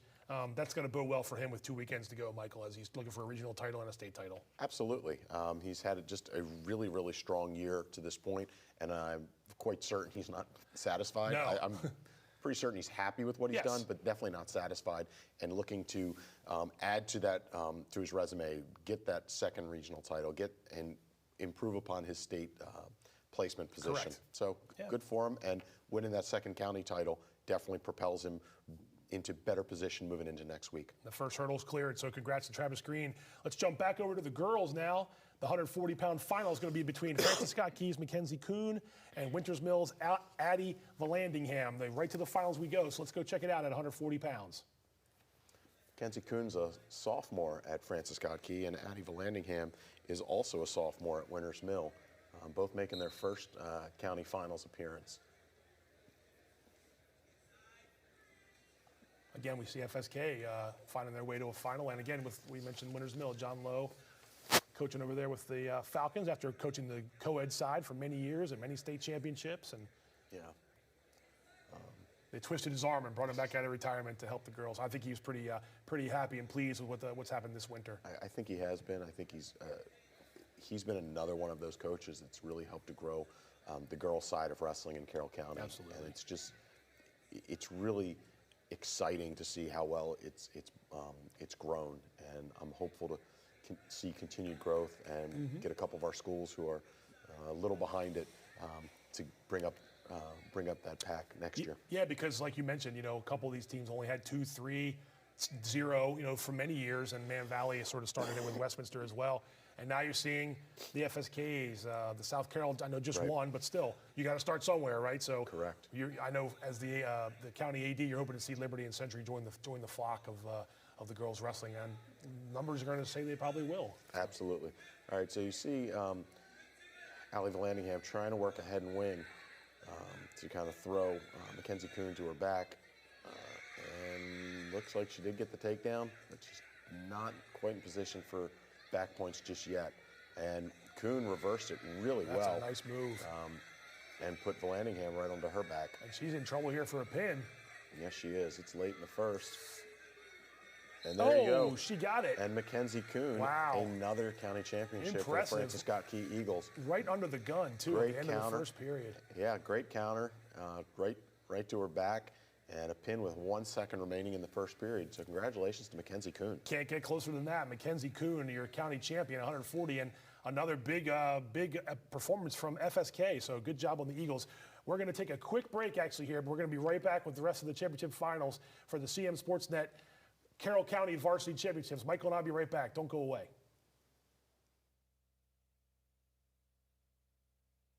What does it take to cover local high school sports? It takes staff and volunteers, equipment, training, and community support from people like you.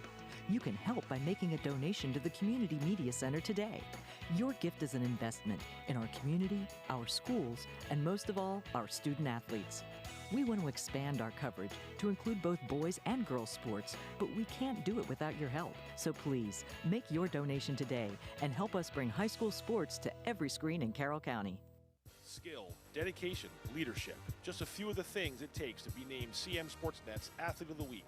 Each week, CMSportsNet recognizes an outstanding player for their contribution to their sport. Meet some of Carroll County student athletes and join us as we celebrate their performance, impact, and outstanding accomplishments.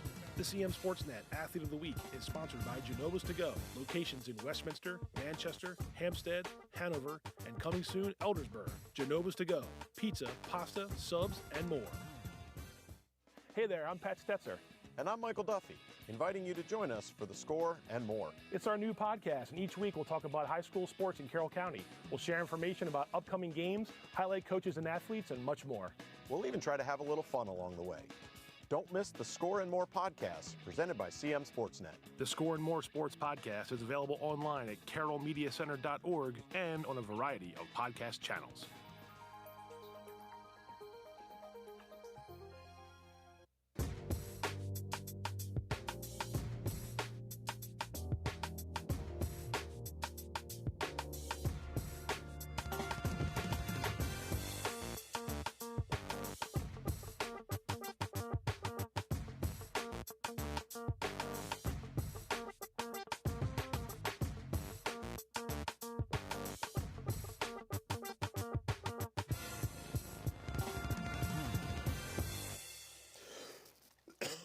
We're back with a cough. Well done. Michael Duffy, yeah, right on time. It's okay. He's not feeling 100%, but he's here. Michael Duffy, Pat Stoetzer, we're back for the Carroll County Varsity Wrestling Championships. I believe we're going to get back into it at 160 pounds on the co-ed side. That's AJ Rodriguez from South Carroll, Braden Vaca from Westminster. Let's see how both those wrestlers did in their semifinal matches. AJ Rodriguez, again, one of these other South Carroll wrestlers with tons of success on his resume. You see him with a first period pin here over Kingston Cambio of Man Valley.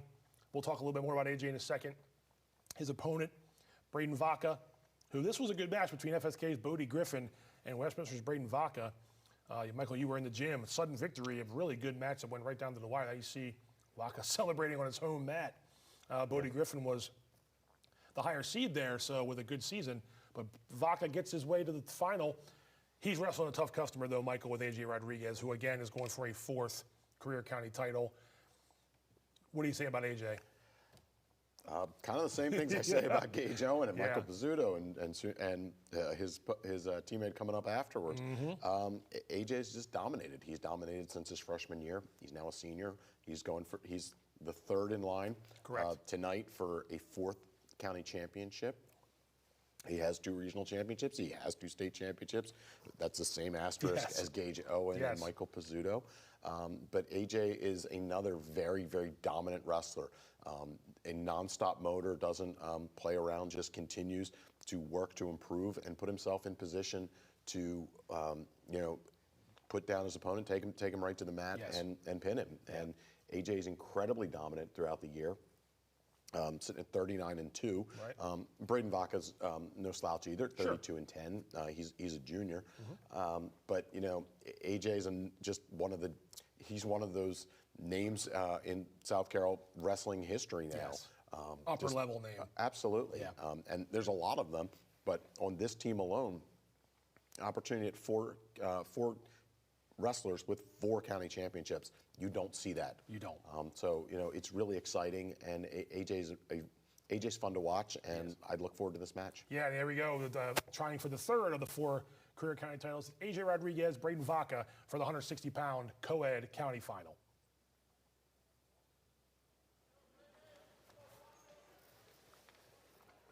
You see AJ in the white singlet with black trim, and Braden Vaca in the black singlet with the light blue trim of Westminster. Vaca wrestling on his home mat. AJ right into a front headlock, spins out from the front headlock. Whereas we watched Gage Owen and Michael Pizzuto, and this is just comparing the two. Rodriguez, a little more power. Yes. A little more pin-first attitude. Not that Gage and Michael don't want to pin guys, but you know what I mean. And he got his takedown and immediately lets him back up. AJ showcases his power a lot. Just power and speed and technique. He's got all of them and works them well together. Yeah, I mean, we see it on the football field, and we Correct. see it on the wrestling mat. And AJ's moved his weight around this year as well to put the team in best position to be successful in their duels and tournaments. But as he looks, to that individual component, coaches and he felt that 160 pounds was the best place for him to be, and that's where he is. And now he's got a nice 4-2 lead with 2 takedowns and 2 let-ups. Right, That's exactly. probably the best way of putting Surrendering it. points, yeah, right. He hasn't been scored upon yet. And then there's his 3rd takedown. And he'll try to go to work. Oh, not yet. Still doing the, still showing off the technique here so far, the technical side of things. Absolutely. And takes him right out of bounds for a restart. With AJ will be on top, with leading by a score of 6-2. Under 30 seconds to go in the first period. And he goes for an optional start and tries to do a bit of a spin move, and it didn't. Yeah, it was not effective. it was not. Which gave Braden a reversal and puts him up and cuts the lead to 6-4. Got to have a little confidence when you're if you're like that to try a move like that. Absolutely. And, Vaca took advantage, though. Credit to him. Yes, he did. And just as time expires, couple seconds to go. Rodriguez. So he got the escape, but I don't believe he got the takedown. Actually, I take that back. I don't believe he gave him the escape. Oh. I thought he had it, Yeah, but me too. He said that Vaca maintained control. Looked like for a second Westminster's coaches were questioning something, but you're right. All right, so it puts Vaca. Vaca chooses top to start the 2nd period. Guess he does not feel comfortable in the neutral position. And in bottom, outside of Rodriguez's mistake, he's not done much. Okay, and Rodriguez is out in just a couple seconds. Right away, too. Yeah.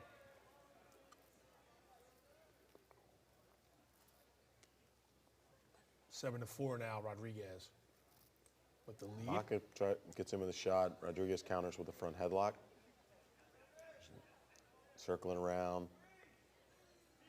And now he gets all the way behind. Now he's got 2 more points. That puts him up 9-4. And he lets Vaca go.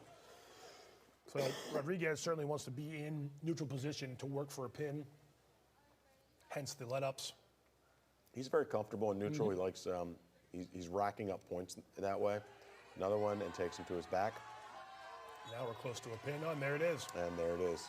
So patience worked well, I should say, for AJ Rodriguez, and give him a 4th career county title with the 2nd period pin over Braden Vaca of Westminster. And again, that's 3 now South Carroll wrestlers, Michael, that have won their 4th career county title. We set it up that way. We thought they would be in line as the top seeds, and they're 3 for 3 so far.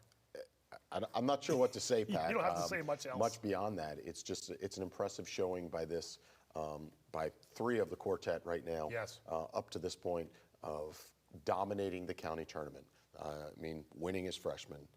That sophomore year was disjointed to say the least. Correct. Coming right back last year and continuing it through this year. It's just been a dominant team since they've come on the scene, and they've really shown it in the county tournament with those with so far 3 classmates being 4-time champs. That's crazy to think.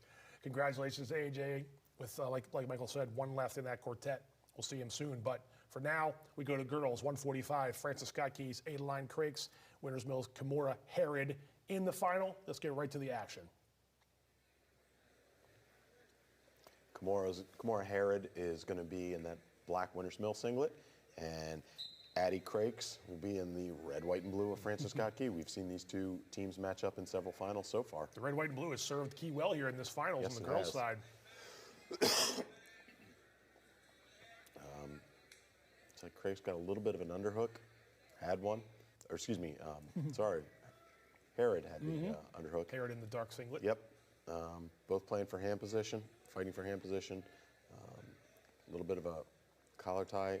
Herod going for a headlock, but Crakes takes her was down there, with yep. it, counters Yep. well, got good hip positioning. And looks like Crakes may be going for a far side cradle. We've seen a lot of those. Ooh, I think she might have it locked. Oh, I thought so for a second.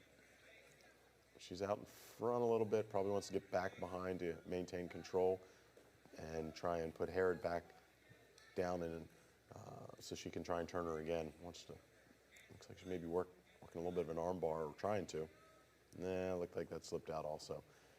Crakes is definitely being aggressive, trying lots of moves as she goes. She does have that near leg hooked, which is going to prevent Herod from just standing up and getting away. We're into the second minute of the first period here. And Craig's, like Michael said, in control here of that 2-0 lead. Yep. She's got that cross face, but locking it up to, she's trying to get it to the cradle, but she's not being able to move it as well as I think she'd like. But she does keep staying behind and riding strong while still being aggressive. She's broken down. Herod again. Should try to work to turn her and get a pin here as the first period winds down.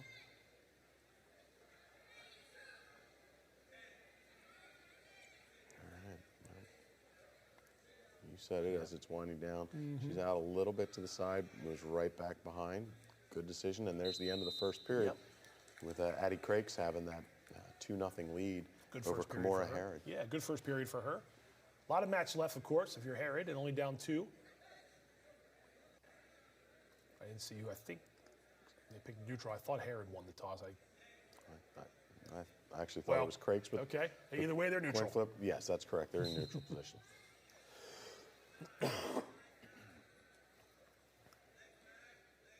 Herod heavy on the head. Crakes trying to get that left leg. She does have now she's got a good shot on it. She's got it off the ground. Can't seem. Out of bounds, though, right? Out of bounds. Yeah. Couldn't seem to finish it when Herod held on to that whizzer pretty well. Fireman roll, whizzer, double bar. You're teaching me some stuff today, Michael. I'm trying. Thanks, man. Herod seems much more content on the upper body. Crakes has gotten in on the shot. Herod's got the head and wing, though. And turns her over to it. Takes her to her back. We're tied, and Herod looking for more here. Kimora's got her on her back and getting back points. Looking to try and finish. She's actually in really pretty good pinning position. She's not too high. A little bit. I'd probably recommend sinking back a tiny bit, but she is in pretty good position. She's got that head really, really tight. And if she can turn those feet. That's not as important as getting those shoulders down. Okay. You can still keep the feet on the mat. Right. You can put in your that knee position. in her armpit. Right. But that's a long time to fight. Oh, there it is. And there it is. Well, So Winters Mill's Kimora Herod. First one today for Winters Mill, correct? I believe it is. Wins county championship. Yeah. Good show of sportsmanship by both Yeah. ladies over Addie Crakes of Francis Scott Key with looks like about a 301 pinfall. Yep. And kudos to Craig's had a good match. Kudos to Harrod, down 2-0. Absolutely. Comes back, doesn't let her head hang, and gets the job done in the second period. Absolutely, she did a great job. Yeah. Tried to go for a headlock early in the first period, got countered by Craig's, and then instead went to a head and wing in the second period, turned it to her back, got in great pinning position. She really had that head locked tight. Yeah, you said. Was such a huge benefit. Got herself in a nice perpendicular position and put her shoulders down the mat. Won her first county championship for the sophomore. And gives John Lowe one of the girls' county titles. We're back over to co-ed now, 170. We're going to see Jake Boog from Manchester Valley against Matthew Pauley of Winters Mill. But before we do, we'll see how they got there. Boog and Pauley both winning their semifinal matches. For Boog, it was a victory over Landon Hicks, a first period pin. For the senior and reigning state champion from last year, 4A, 3A, is Jake Boog. And Pauley was able to get a victory over Westminster's Gavin Teitelbaum. It went into the third period late before Pauley sealed the shoulders, got the pin. So it's Boog and Pauley for the 170 co-ed final. I misspoke. Boog was a 2A, 1A state champ, not a 4A. 3A. Correct. That's the old days. Man Valley was 4A, 3A. Stuck in my brain. But we mentioned the South Carroll guys, and rightfully so.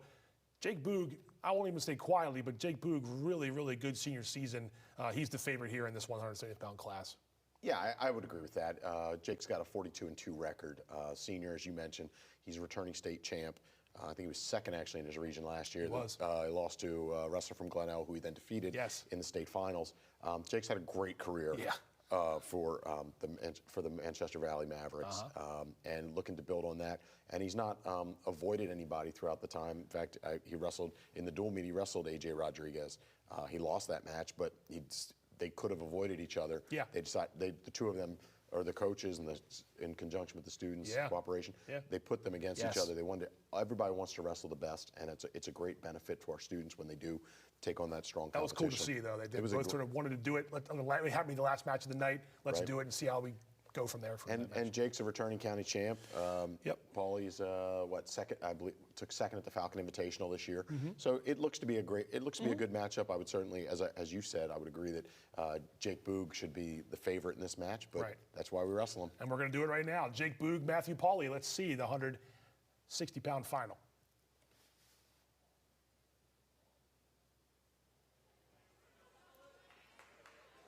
All right, Pauley's going to be in the black singlet. 170-pound final, my fault. That was AJ Rodriguez at 160.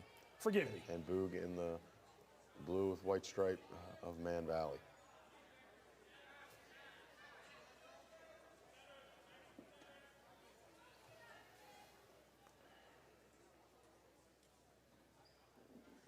Pauley mostly 182 during the season, 4-2 in the regular season.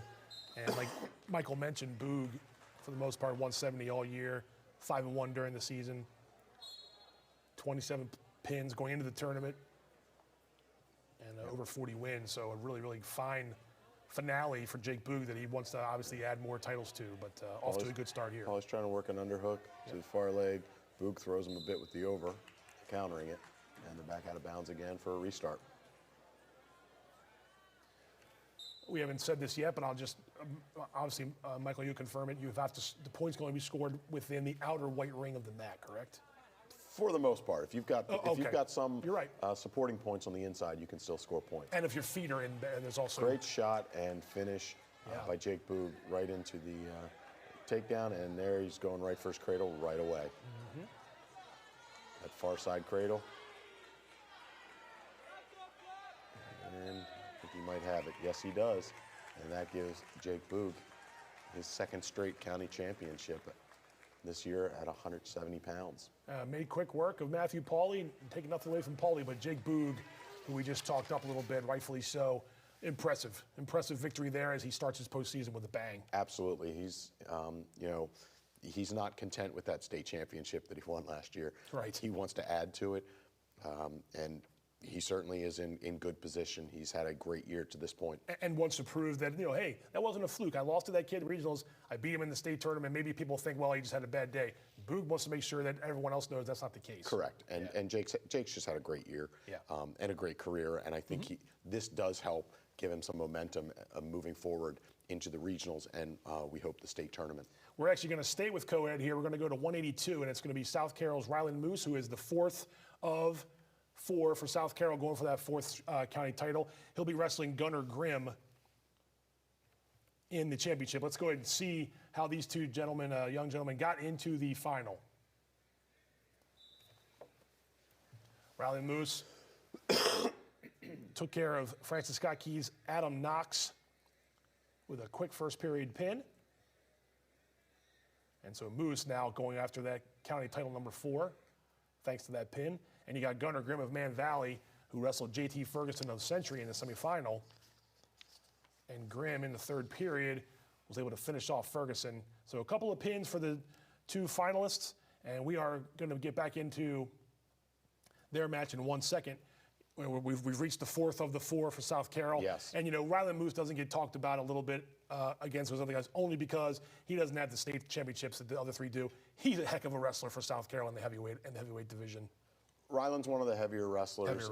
Yeah, he's not a heavyweight, but he is. And he's unfortunately sometimes the forgotten senior for South Carroll, because Ryland has had just an outstanding year. Yeah.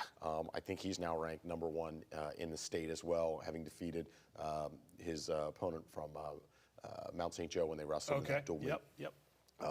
But he was a state runner-up last year, and anytime we're talking about someone going for 4 county championships, that's not a slouch. He didn't win 3 of them by mistake. No, he didn't. He won 3 of them because he's an outstanding wrestler. And I do think one of the issues is he sometimes gets to be forgotten among that quartet. Sure. But take nothing away from him. Ryland Moose is an outstanding wrestler. Absolutely. And he's fun to watch. Yeah. And another one who's strong, ridiculously strong, and but also very technically sound, and just continues to propel and push it. And he's he's going to be wrestling next year at Marymount University. So and he's an outstanding wrestler. And he's fun to watch. And let's get to the match. Let's do it. 182. Ryland Moose, Matthew Pauly. Gunnar Grimm. Excuse me. It's all good. Gunnar Grimm's a junior with a 20-15 record. Moose is a senior with a 40-2 record. And we just had Matthew Pauly. He was on my brain there for a second. And, the strength from Moose, it's not just brute strength, like you said. It is strength, don't get me wrong, but he is a wrestler under there, under those muscles. And a very good one at Sometimes that. you get people who are just muscular and know a couple of muscle moves. Yep. Ryland is also incredibly technical to go with his strength. So he's not a muscle wrestler. He's a wrestler with muscle. There you go. And off the bat here, he's already trying to score some points against Grimm. Correct. He's got a nice tilt. Has Grimm right to his back.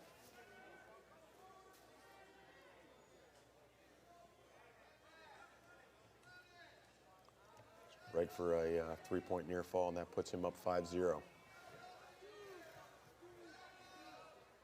Now he's looking to use that bar and take him over, and now he's got Grimm on his back again. Hear the crowd cheering for Moose, like they do at South Carroll. And there you go. There's the pin in 1 minute, 6 seconds. Ryland Moose becomes the 4th South Carroll wrestler this evening. That's pretty to impressive. win 4 county championships. It's pretty impressive. Hearing you say it, I've said it a couple times, and now it can be said that they went 4 for 4. I mean, hats off to Coach Winfield, Coach Hamper, Coach Rodriguez, South Carroll. But the guys that go out there on the mat have to do it, and they've proved themselves worthy 4-time county champions. Yes. The coaches can only put them in positions to be successful. It's the students ultimately who are the success on the mat. The coaches have prepared them and done a great job of getting them to that point. Right. But really, hats off to Gage Owen, Michael Pizzuto, AJ Rodriguez, and Ryland Moose for each of them winning 4 county championships. It's hard to look past that, or it's hard to overstate how impressive that feat is. Absolutely. Especially when you mentioned the only time we had teammates before was three years when there were 2 of them. We've had 4 years with 4 of them. It's just, I'm sorry to beat a dead horse, but it's not something we see. It's special. It is. Special It's with all incredibly 4 of those special. guys. Congratulations. And to have them all on one team, really great, and hats off to the Cavaliers. No doubt.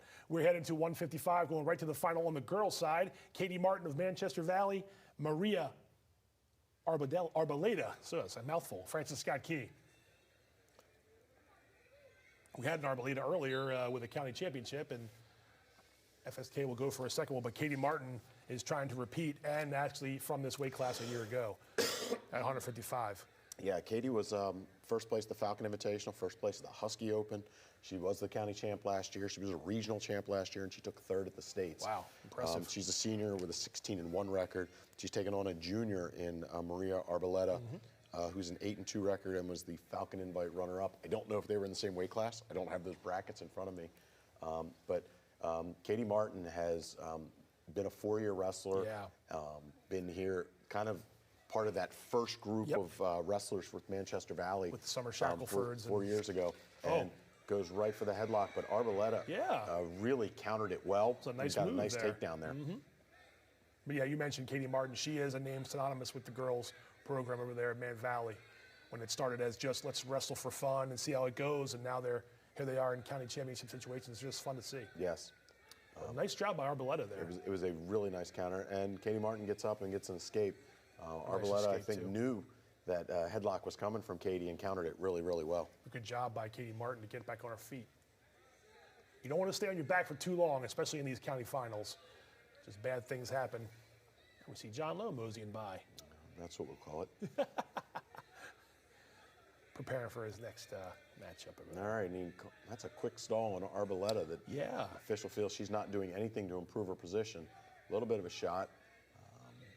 Katie has a decent sprawl on a little bit of a front headlock and nice spin behind, which puts her now in the lead 3-2.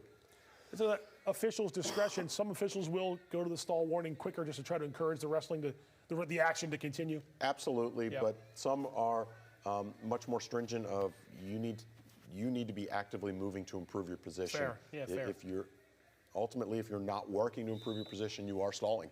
Right. And officials don't mind calling that. Right. And I'm actually okay with that. Yeah. I think one of the things we need is to increase the action in the sport sometimes. You want to see consistency, of course. You don't want to see one Absolutely. official call it in 10 seconds and one call it in 2 minutes. But so we got a 3-2 score here at the end of the first period. I Looks believe like Katie Martin won the coin flip, won the toss. And I think she's in the lead, correct? She is in the lead, and she's going to take bottom, which puts Maria Arboleda on top. Martin's trying a bit of an outside stand-up. Arboleda's draped over that arm. She probably wants to be under the arm to get better position.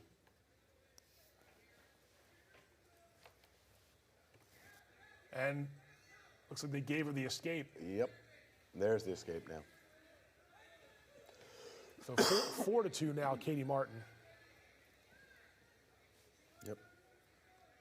Trying to add a second career Carroll County title while Maria Arboleda is going for number 1. Correct. Both are fighting for that hand position on the other hand, with one over the head. Arboleda's trying to block a little bit with her left hand. I was going to say, hopefully one day we'll see a girl. Well, we will see, I think, a girl going for her 4th. That'll be fun to see as well. That would be a nice shot was a good from shot. Katie Martin. Yes, sir. Now she's circling around. She's trying to keep Arboleda's hips on the mat. That's and good there's her there, 2 yeah. for the takedown. Now, Put her in a tough spot. Yep. Probably should have let go a little bit earlier than she did. Yep. She now has Katie Martin putting her to her back, and there's the pinfall. It was, yep. And like you said, right there on the edge of the mat, she stayed in bounds and got the pin. Congratulations, Katie Martin, second period pin over Maria Arboleda, and that's a second career county title. And little adversity right away. Arboleda scores first. Yep. Martin does let it get to her. She goes about her business and gets the victory there with the pin. Nice job by Man Valley. Just a great win for Katie Martin. Yeah. Good job for her. Exciting to see. Exciting to see her get her get another county championship along with some of her teammates. That Manchester Valley girls program has really been impressive today, as has Francis Scott Key. Yeah. Across the board. But, Manchester Valley has really, I think, been dominant in these finals. in most of the matchups, and Katie Martin is no exception to that. Yep. And she got that nice second period pin. She did. We're going to stick with girls and go to 170, where Joyce Babo is going to be wrestling Francis Scott of Winters Mill, is wrestling Francis Scott Key's Madison Dayhoff. We're going to see how those two girls got to the championship finals with their semifinal victories. And Joyce wrestled a teammate, Alyssa Glenn of Winters Mill, and it was a first period pin for Joyce. So she goes on to her, I believe, her first county final. I believe that's correct. And she'll be wrestling Madison Dayhoff of FSK, who went the distance with Jackie Martinez of Winters Mill, but was able to come away with a 2-0 win. And she got that first period takedown and then held on the rest of the way to win 2-0. So pretty impressive for Dayhoff. And she's going to be wrestling Winters Mill and Babo there in the final. Again, we mentioned FSK, another finalist here. And again, we have John Lowe with one of his girls back in the final. Should be a good one, so let's go ahead and get to it. At 170 pounds, you got Babo of Winters Mill and Dayhoff of Francis Scott Key.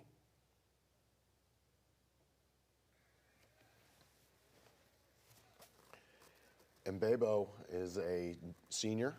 She was third at the Falcon Invite. Okay. And Maddie Dayhoff is a sophomore. Wow, all right. Part of that growing Francis Scott Key program. Yeah. And Babo part of that also growing Winters Mill program. Look how Babo wants to try to get engaged right away with a unique approach. Somewhat chasing her around the mat. Yeah. Dayhoff's going to need to be careful to not continually be backing up, because you can get a quick stall call if you're constantly playing on the edge. That's a smart move then for a wrestler to sort of come at the other one with that approach. At least, like you said, if you start to flee, you're going to get called for that stall. Certainly. It's unique, but it can work, I guess. And now we see some tie up here between the two. Yep. I was trying to gain position. All right, and Babo looks like she's got there's her two for the takedown. Nice job. Did you have records, Michael, on the two girls? Yes. Maddie Dayhoff is 6-6, and Joyce and Babo is 10-5 on the year. Okay. And you mentioned Joyce. She's up 2-0 here as we head into that second.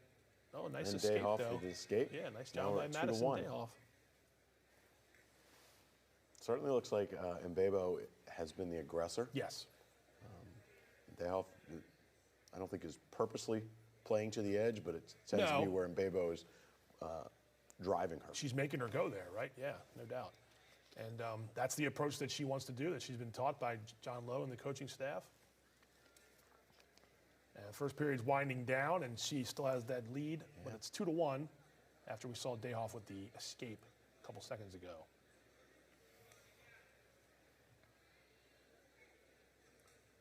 Again, Dayhoff needs to be careful being on the edge of the mat so often. Fortunately, it hasn't hit her yet. Right. But you need to be careful and show some movement to improving her position and being a bit aggressive. And there's the end of one. Yep. Am I correct, Oh, Mike? I'm sorry, am I correct that the officials will encourage the wrestlers to work to the middle, work to center? I've heard referees and officials be yelling that verbally to the wrestlers. They want them to be trying to be right in the center of the mat. Yes. All right. So Dayhoff won the toss, and she decided to defer, and Babo took the bottom position to start the second period. Yep. And with that 2-1 lead, and that puts her. Let's make it. Ooh. And she went right. So didn't even need the escape. She's trying for a reversal. Yep. She gets it. There's her 2-point reversal. That puts her up 4-1. Looks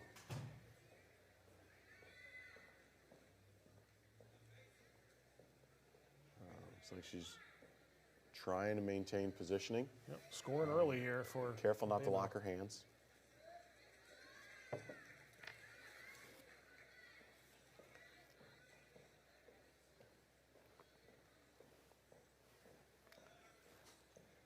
Riding well, really keeping the hips low, keeping Dayhoff in difficult position.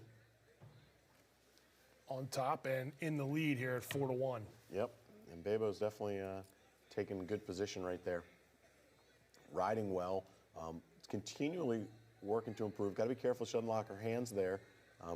With Dayhoff's hands on the mat, that would be an illegal lock. Once her hands come off the mat, it's not.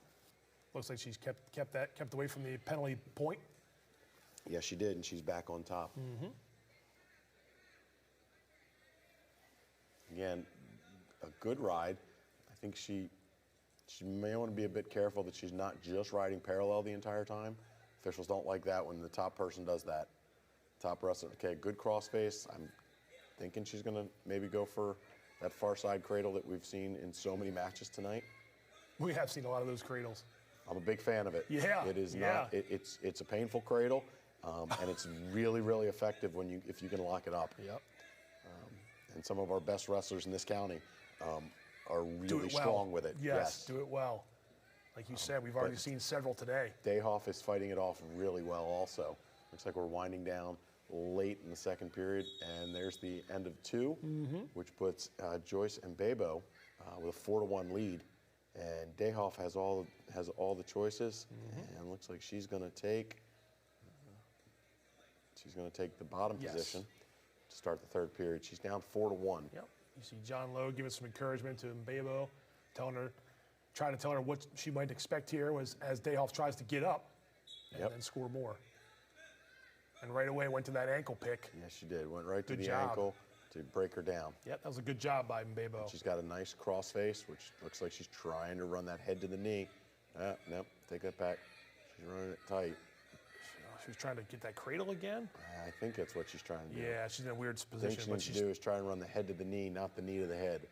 The head's a lot weaker, so you're able to move the top half of the body a lot easier than the bottom half. Correct. So she certainly wants to work from that position. She needs to be careful not to lock hands. She's back on, and she takes Dayhoff back down to the mat again. Except me, maybe. My head's pretty big. It might be a draw between my knees and my head. But That's a good point. I'm also not a county wrestler. But yeah, good job by Mbabo to keep her established position. Yes. Up 4-1 now as we are 1 minute away from the end of this match. And Mbabo gonna hang on here and try for her first. And there's the escape for Dayhoff. Yeah, so hold on then, 4-2. She is she's a takedown away from tying this up. That is true. But she needs to be more aggressive. She can't she has no time to Right. really play around. Right. Don't want to be prowling the mat. You want to be attacking Mbabo's legs. Good job by And Babo goes right Yep, and I was just right, gonna say. driving the head down and heavy on it. Probably smart as we go under 30 seconds. Dayhoff's got to think about scoring here soon to try to tie this thing up.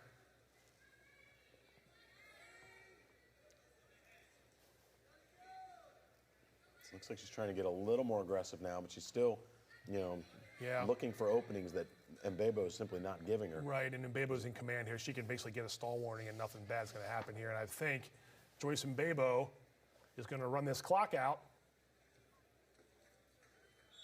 And that's it. That is Joyce it. Mbabo outlasts Madison Dayhoff 4-2 to win the county title, and I believe it's her first. That it is. So good for Joyce Mbabo. Yeah, and another Winners Mill champion. Correct. So John Lowe's girls bunch getting it done there with another girls title, and we're getting close to the end of the finals here. There's still a few matches to go, but good to see, like you mentioned, some of the same techniques on the co-ed side also being used on the girls side. So both tournaments being competed the same way. Absolutely, and I think one of the things that we want to recognize is the time and effort that our coaches have put in to not just, to ensuring that our girls are getting the same level of instruction and having separate girls coaches, and the programs continue to build, but the technique is very similar. They're using the exact same techniques that we're seeing on the co-ed side, and it's great to see. The coaches are putting in. I was a wrestling coach, so I can certainly understand the time and commitment it takes. Sure. It is a long year. Sure. When you think just the postseason itself is 3 straight weekends, then there's at least 3 more 2-day weekends of wrestling. Yes. It's a lot through the year. There's a lot of hours, and the amount of time and effort our coaches put into this really is such a huge benefit to our students, and you can see how it's paying off. Absolutely. Let's get back into the co-ed side of things. 195, we're going to have Manny Rodriguez from South Carroll going up against Dylan Rubin. Let's see how both of these young men got to the final. Dylan Rubin of Liberty. And we're going to see Manny Rodriguez first take care of Manchester Valley's Braden Foreman in his semifinal match right at the end of the second period that Manny won with a pin to advance. He's the top seed, got a bye in the first round. Dylan Rubin was the 2 seed. He also got a bye, and he went at it with Gabe Dell of Francis Scott Key in their semifinal into the third period before Rubin was able to pick up a pin and advance to the 195 championship match. Manny Rodriguez, the third of the brothers Rodriguez, that made it to the final. He's a sophomore. Yeah. Doesn't have the pedigree quite yet of his older brother, but he's off to a really good start here in his career as the top seed here, as one of South Carroll's 8 top seeds, and the favorite to win 195. Yeah, Manny's he's a sophomore with a 36-3 record. Was, I think, 3rd in the county last year. Has had a really great year. His weight is also, he's another one. South Carroll's moved a lot of their wrestlers up and down throughout the lineup to try and put them in the best position for success. Now they feel that his best position for postseason success puts him at 195 pounds, and it's exciting to see what's going to happen. But he's really an outstanding sophomore. Dylan's a junior who's 26-6. Another really good wrestler in his own right. So it should be an exciting final. Let's get into it. 195, Manny Rodriguez from South Carroll and Dylan Rubin of Liberty.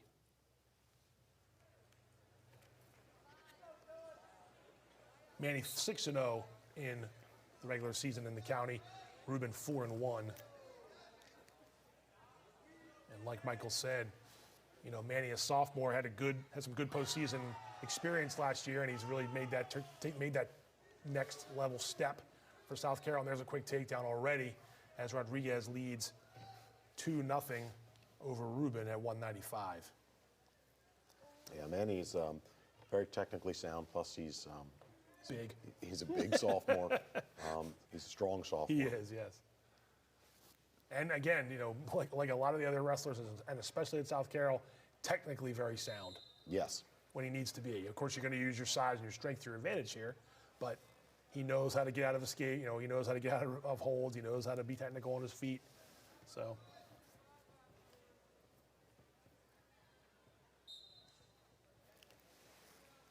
Yeah, great scramble here. Manny's just continuing to push. Dylan's trying to work out from bottom. Manny's really strong on top. He's got both the wrists tied up really well, and you can see that Dylan is trying to counter and just not able to get away from it. 2-0 here as we go into that second half of the first period. Manny is a tough customer. Yes.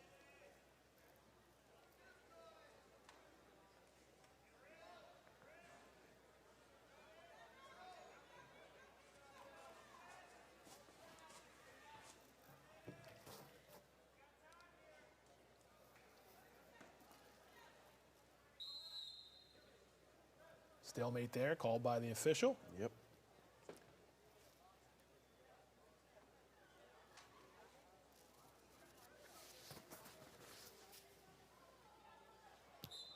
So we're late in the first period. Dylan Rubin is on bottom. Manny Rodriguez on top.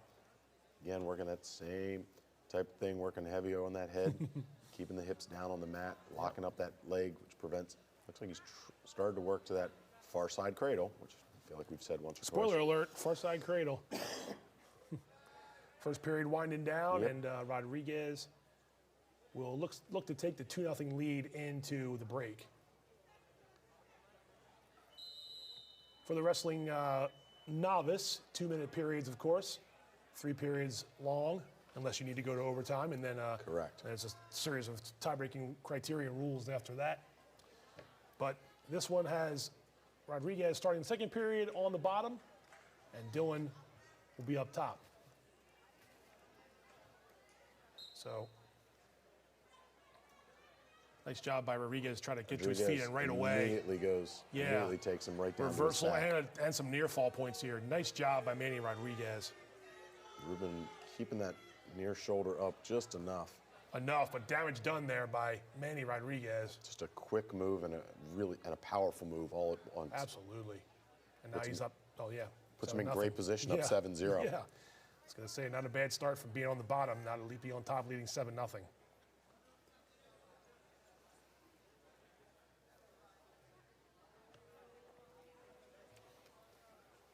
Again, you can see it goes right back to tying up those arms. Yep. To try to work down the bottom. got the leg in too, of course. So he's got the leg hooked a little bit. Hooked, right. But he's tying up the arms, which is preventing Ruben from getting any sort of pace. Now, there the official felt that Manny was not doing anything other than riding parallel. Okay. He was not really improving his position. He was pretty much just coasting. And that's when he called him for neutral, or he called him for a stall. Stall warning, right? And Manny, rather than put himself in position for another stall, says, let's go right back to the feet. So he gives Dylan Rubin the one escape point. Pretty smart. And they start from neutral. Yeah, smart wrestling.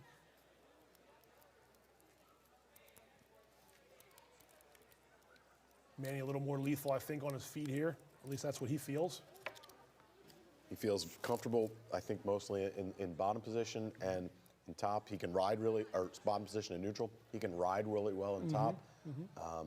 But I think in this particular match, based on what Dylan Rubin was showing him, I think he was getting a little frustrated and kind of, I don't want to say coasting, but at least in the official's opinion, was not doing enough to improve his position. Not working. So rather than open himself up for another stall in that same position, he said, let's go back to neutral, where I think he feels very comfortable. Second period winding down, and Rodriguez with the 7-1 lead. The 1 point Rodriguez allowed on his own, so he is near perfect here so far. Yep. In this match. Rubin with a nice shot. Rodriguez is countering it, and then takes it out of bounds. Almost a takedown there from Rubin. It was close. Yeah, late in the second period. But again, there's some of that technique from Manny. And the final seconds of the second period tick down.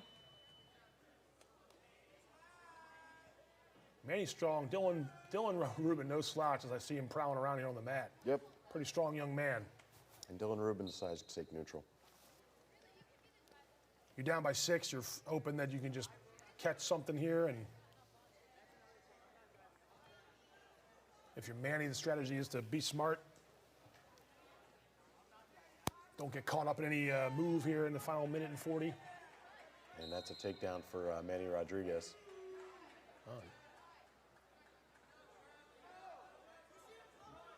It's like the two of them got a little bit aggressive, going out of bounds. A little aggressive, yeah. Need to sometimes keep themselves in check, remember, not to maintain their composure. While we haven't had this, this is now part of the state tournament series. Okay. If a student should do enough to get a flagrant misconduct and be ejected from this, their season is now over. Wow. They cannot compete in the regionals nor the states. And I'm not in any way suggesting this is happening. Sure. Just sharing that as general information. Yeah, no, that's good to know. But, because wrestling's a very emotional sport. Absolutely. And any number of things can get people ejected. Yeah, sometimes it's inappropriate behavior, sometimes it's inappropriate language. Right. You got to know where you are. You got to have your head about you here, absolutely. Right? So, it's an aggressive and emotional sport, but at the same time, it needs to be under control. Yeah, you're wrestling with each other. The one individual is frustrated, he can't score. The other individual is frustrated, he hasn't been able to pin him yet. So there's a lot of, like you said, emotions do run high in some of these matches. Now we got another escape from Rubin. Rodriguez let him up, so now we're at 9-2 with just under a minute remaining in the match. Rubin's going to need pretty much a pin in order to win this match now. So he's got to probably be significantly more aggressive, maybe even, expose himself to making a mistake to try and go for a big move. It's one of the things, as a coach, used to say, you got to go big now. Okay. Because really, the only thing he's got left is to put Rodriguez onto his back.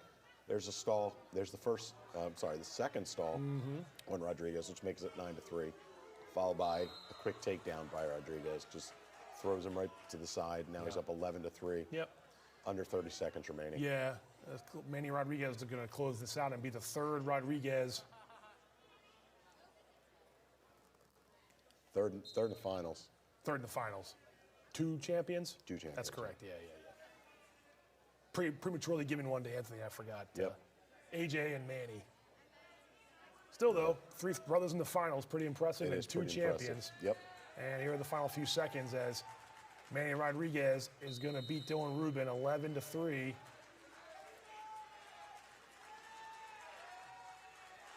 And become a county champion. Yep, and with a major decision, Manny Rodriguez wins his first county championship in his sophomore year. Pretty impressive from the young man. And again, like we mentioned, the 3 brothers in the finals, 2 champs. Not much else to be said about South Carroll's performance here today. We're running out of some matches. We're running out of voice a little bit here. We're going to try to get back into it here and get into the 220 co-ed final between Manchester Valley's Crew Boog And Century's Nick Ellis. This should be a good one. Let's see how they got there first between Boog and Ellis, how they got to the final at 2:20. Crew Boog took care of Logan Brightful of South Carroll in a first period pin. Michael will tell you a little bit about Crew and his great season so far. And also Nick Ellis from Century, who the team didn't maybe have the best of seasons, but there were some individuals this year from Century that shined, and Nick Ellis was one of them. He went up against Jacob Dell of Francis Scott Key in the semifinal, and they went into the third period in a tight match before Ellis was able to secure a pin. Absolutely. But a pretty good semifinal between the two competitors there. I like Nick Ellis. I've seen him wrestle a little bit. I like the way he does it. It's going to be tough against Crew Boog. Crew Boog, one of Jake Boog's younger brother, bigger brother, really sound wrestler. Yeah, Crew was a freshman county champ last year, I think at 195. Yeah. We don't have a lot of freshmen winning in those upper weights, so good on him. Excuse me. Okay. Then he went on to finish 4th in the region last year. Did not qualify for the states based on the smaller regions from last year. Nick Ellis was 3rd in the regions, also missed the state tournament last year. Right. He was 3rd in the counties last year and did win the FSK Invitational. Crew's got a 29-2 record as a sophomore. Nick Ellis is a senior with a 29-5 record. So both have quality wins on the season, have taken on good competition. So it's interesting. It'll be interesting to see how it works out. And we will see it right now. Crew Boog from Man Valley and Nick Ellis of Century at 220 pounds.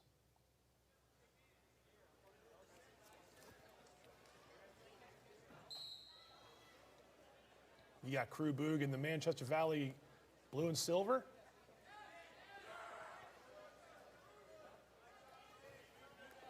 And Nick Ellis in the Century black, I think. It is. Black with a little hint of green. And maybe a hint of Gold? Sure. All those Century's colors, right? Like you mentioned, though, Michael, I mean, Crew, cool name, but it's more than just a cool name, right? He's a really, really good wrestler from a good athletic family. Yep. We know about Jake Boog, quarterback of the football team. Crew played football as well, and he already has a county title to his resume, and he's off to a really good high school wrestling career. Absolutely. You mentioned the 40 wins, 39 wins, and the pins. I mean, he's a pinner as well at these heavy weights, and there we go right off the bat. Well, a minute into the match anyway, that Crew Boog gets the first takedown of Nick Ellis.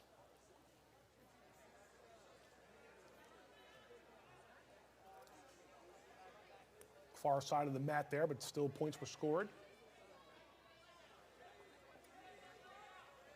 And Boog,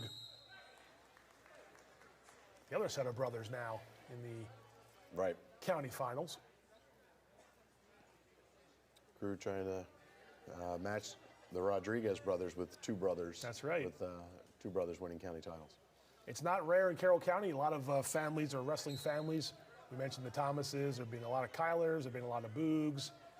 And on it goes. A lot of Owings, a lot of Yingers. I'm going back into the 80s and 90s archives there. Owings. Dells. Dells, right. We can go on and on. I think there were some Myers in there too, but Eckenbarger. there you go. I've got a couple Olders. Olders, that's true. There were two more. Well, Ryan was last year. No Duffys and no Stoetzers, I don't think. I don't think so. Yeah. Oh well. Yeah.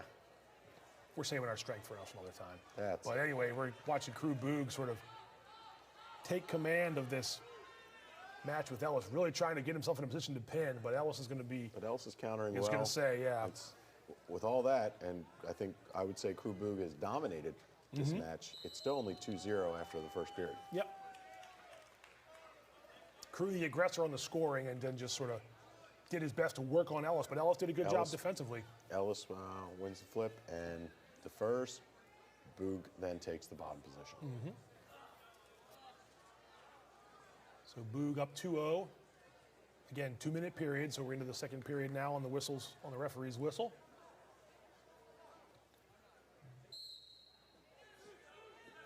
A nice job by Boog. Nice switch by Boog, which now puts him up 4-0. Right off the whistle too, Michael. Really nice, fat. Sometimes you don't think of the bigger guys as fast, but that was a nice, fast move from Crew Boog. Yes, he did. It was really quick and well executed. Yeah. And now he gets to be, use his strength and his weight to try and keep Ellis down, and then hope to turn him. Looked like he was trying for a cradle there for a second. Go figure. The unsung hero of the tournament, the far side cradle. Yes. Boog working on Ellis Working right in the tight middle on of the that net. wrist. Trying to put the wrist on the back.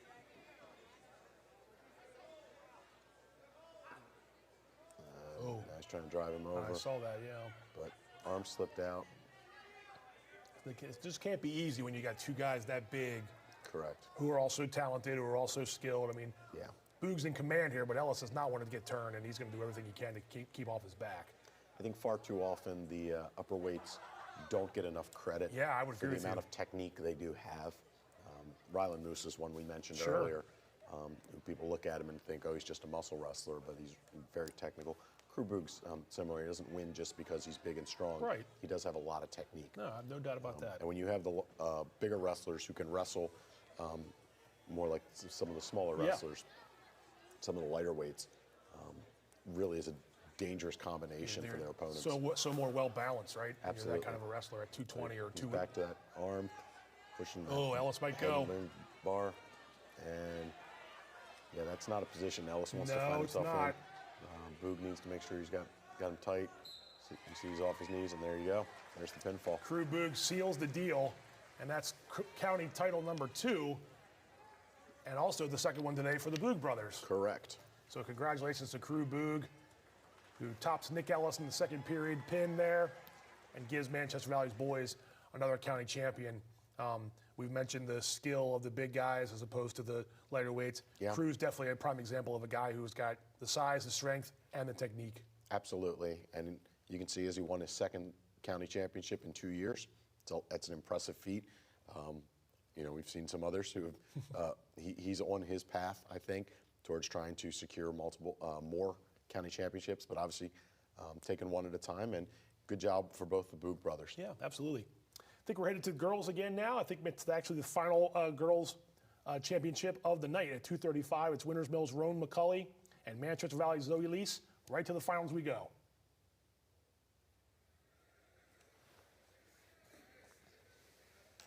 All right, Zoe Lease in the blue with white stripe of Manchester Valley, Rowan McCauley in the black singlet, black undershirt from Winters Mill. And I haven't said this, maybe if I did it, I apologize. The reason we're going right to some of these finals is because there were only 2 girls in the bracket. Correct. So if we didn't have any semifinal previews, that's because it was just McCulley and Lease, just like a couple matches earlier. So I thought I might have said that once, but if I didn't, that's my mistake. Just want to get right to the final and see how this match shakes out between the reigning county champion, Rowan McCulley. Yeah, Zoe Lease is a freshman.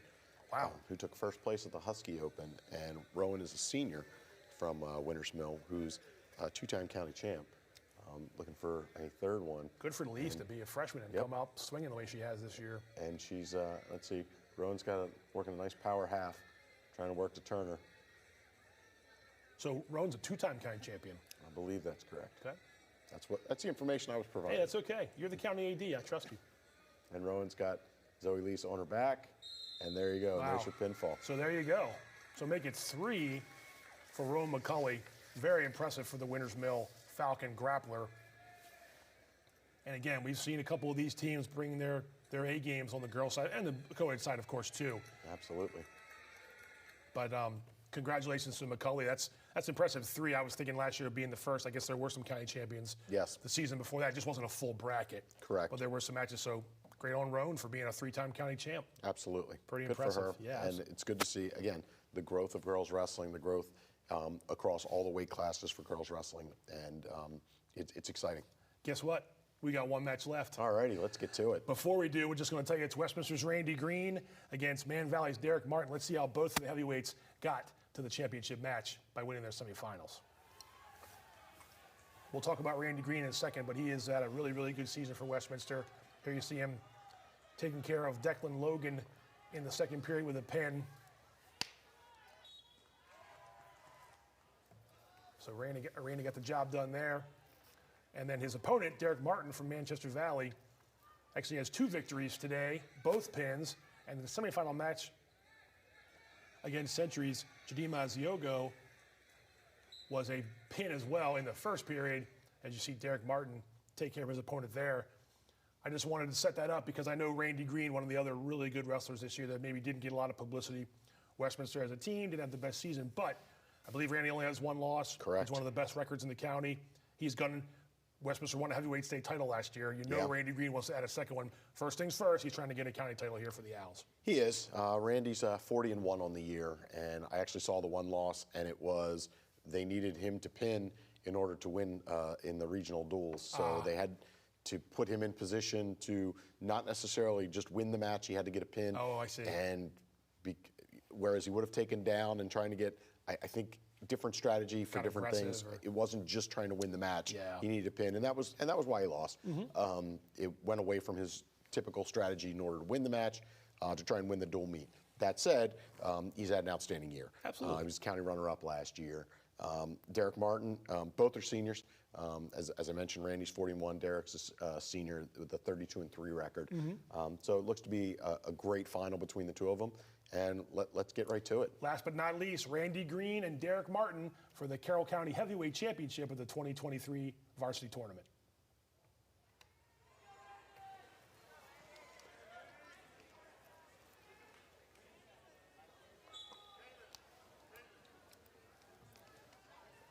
So right away, the tie-ups between Green and Martin. Martin again in the Mavs singlet of the silver belt.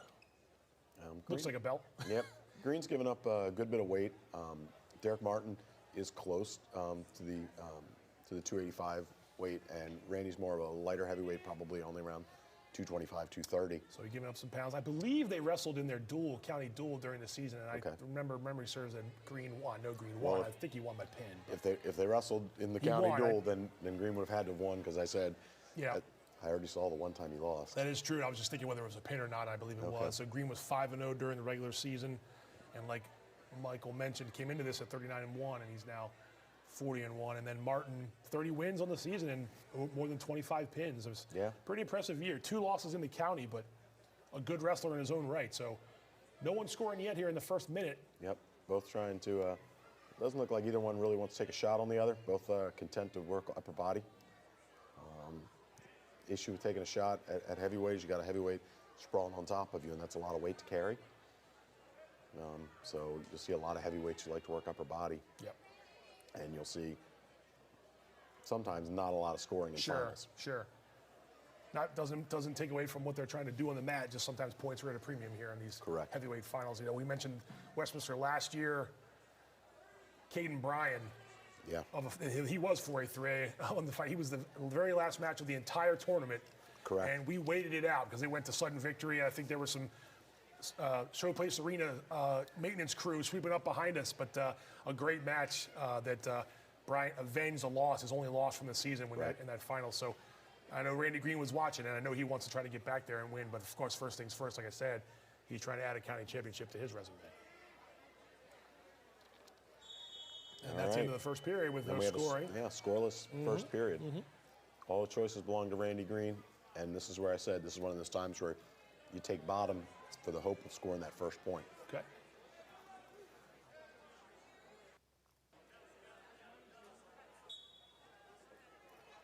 And let's see what happens here. Martin on top. Because they wrestled during the season, you wonder, Michael, which wrestler is going to use that last match to his advantage, right? Right. Whether it's Green, hey, I got to pin against this kid, or Martin, hey, I got work to do because I was on my back. So far, it's a stalemate. No points being scored yet, but. All right. Green with the escape. First one goes to Green. That first point. And we're neutral again. I think already this match has gone longer than their first go-around, so that might be an edge to Martin, but Green has the win. Green has the first point, and he leads 1-0. After this match, we're going to check in on the final team scores, Michael, and we'll see which teams were crowned champion, and then we'll go ahead and give our final thoughts. But, of course, we have this match to get through first.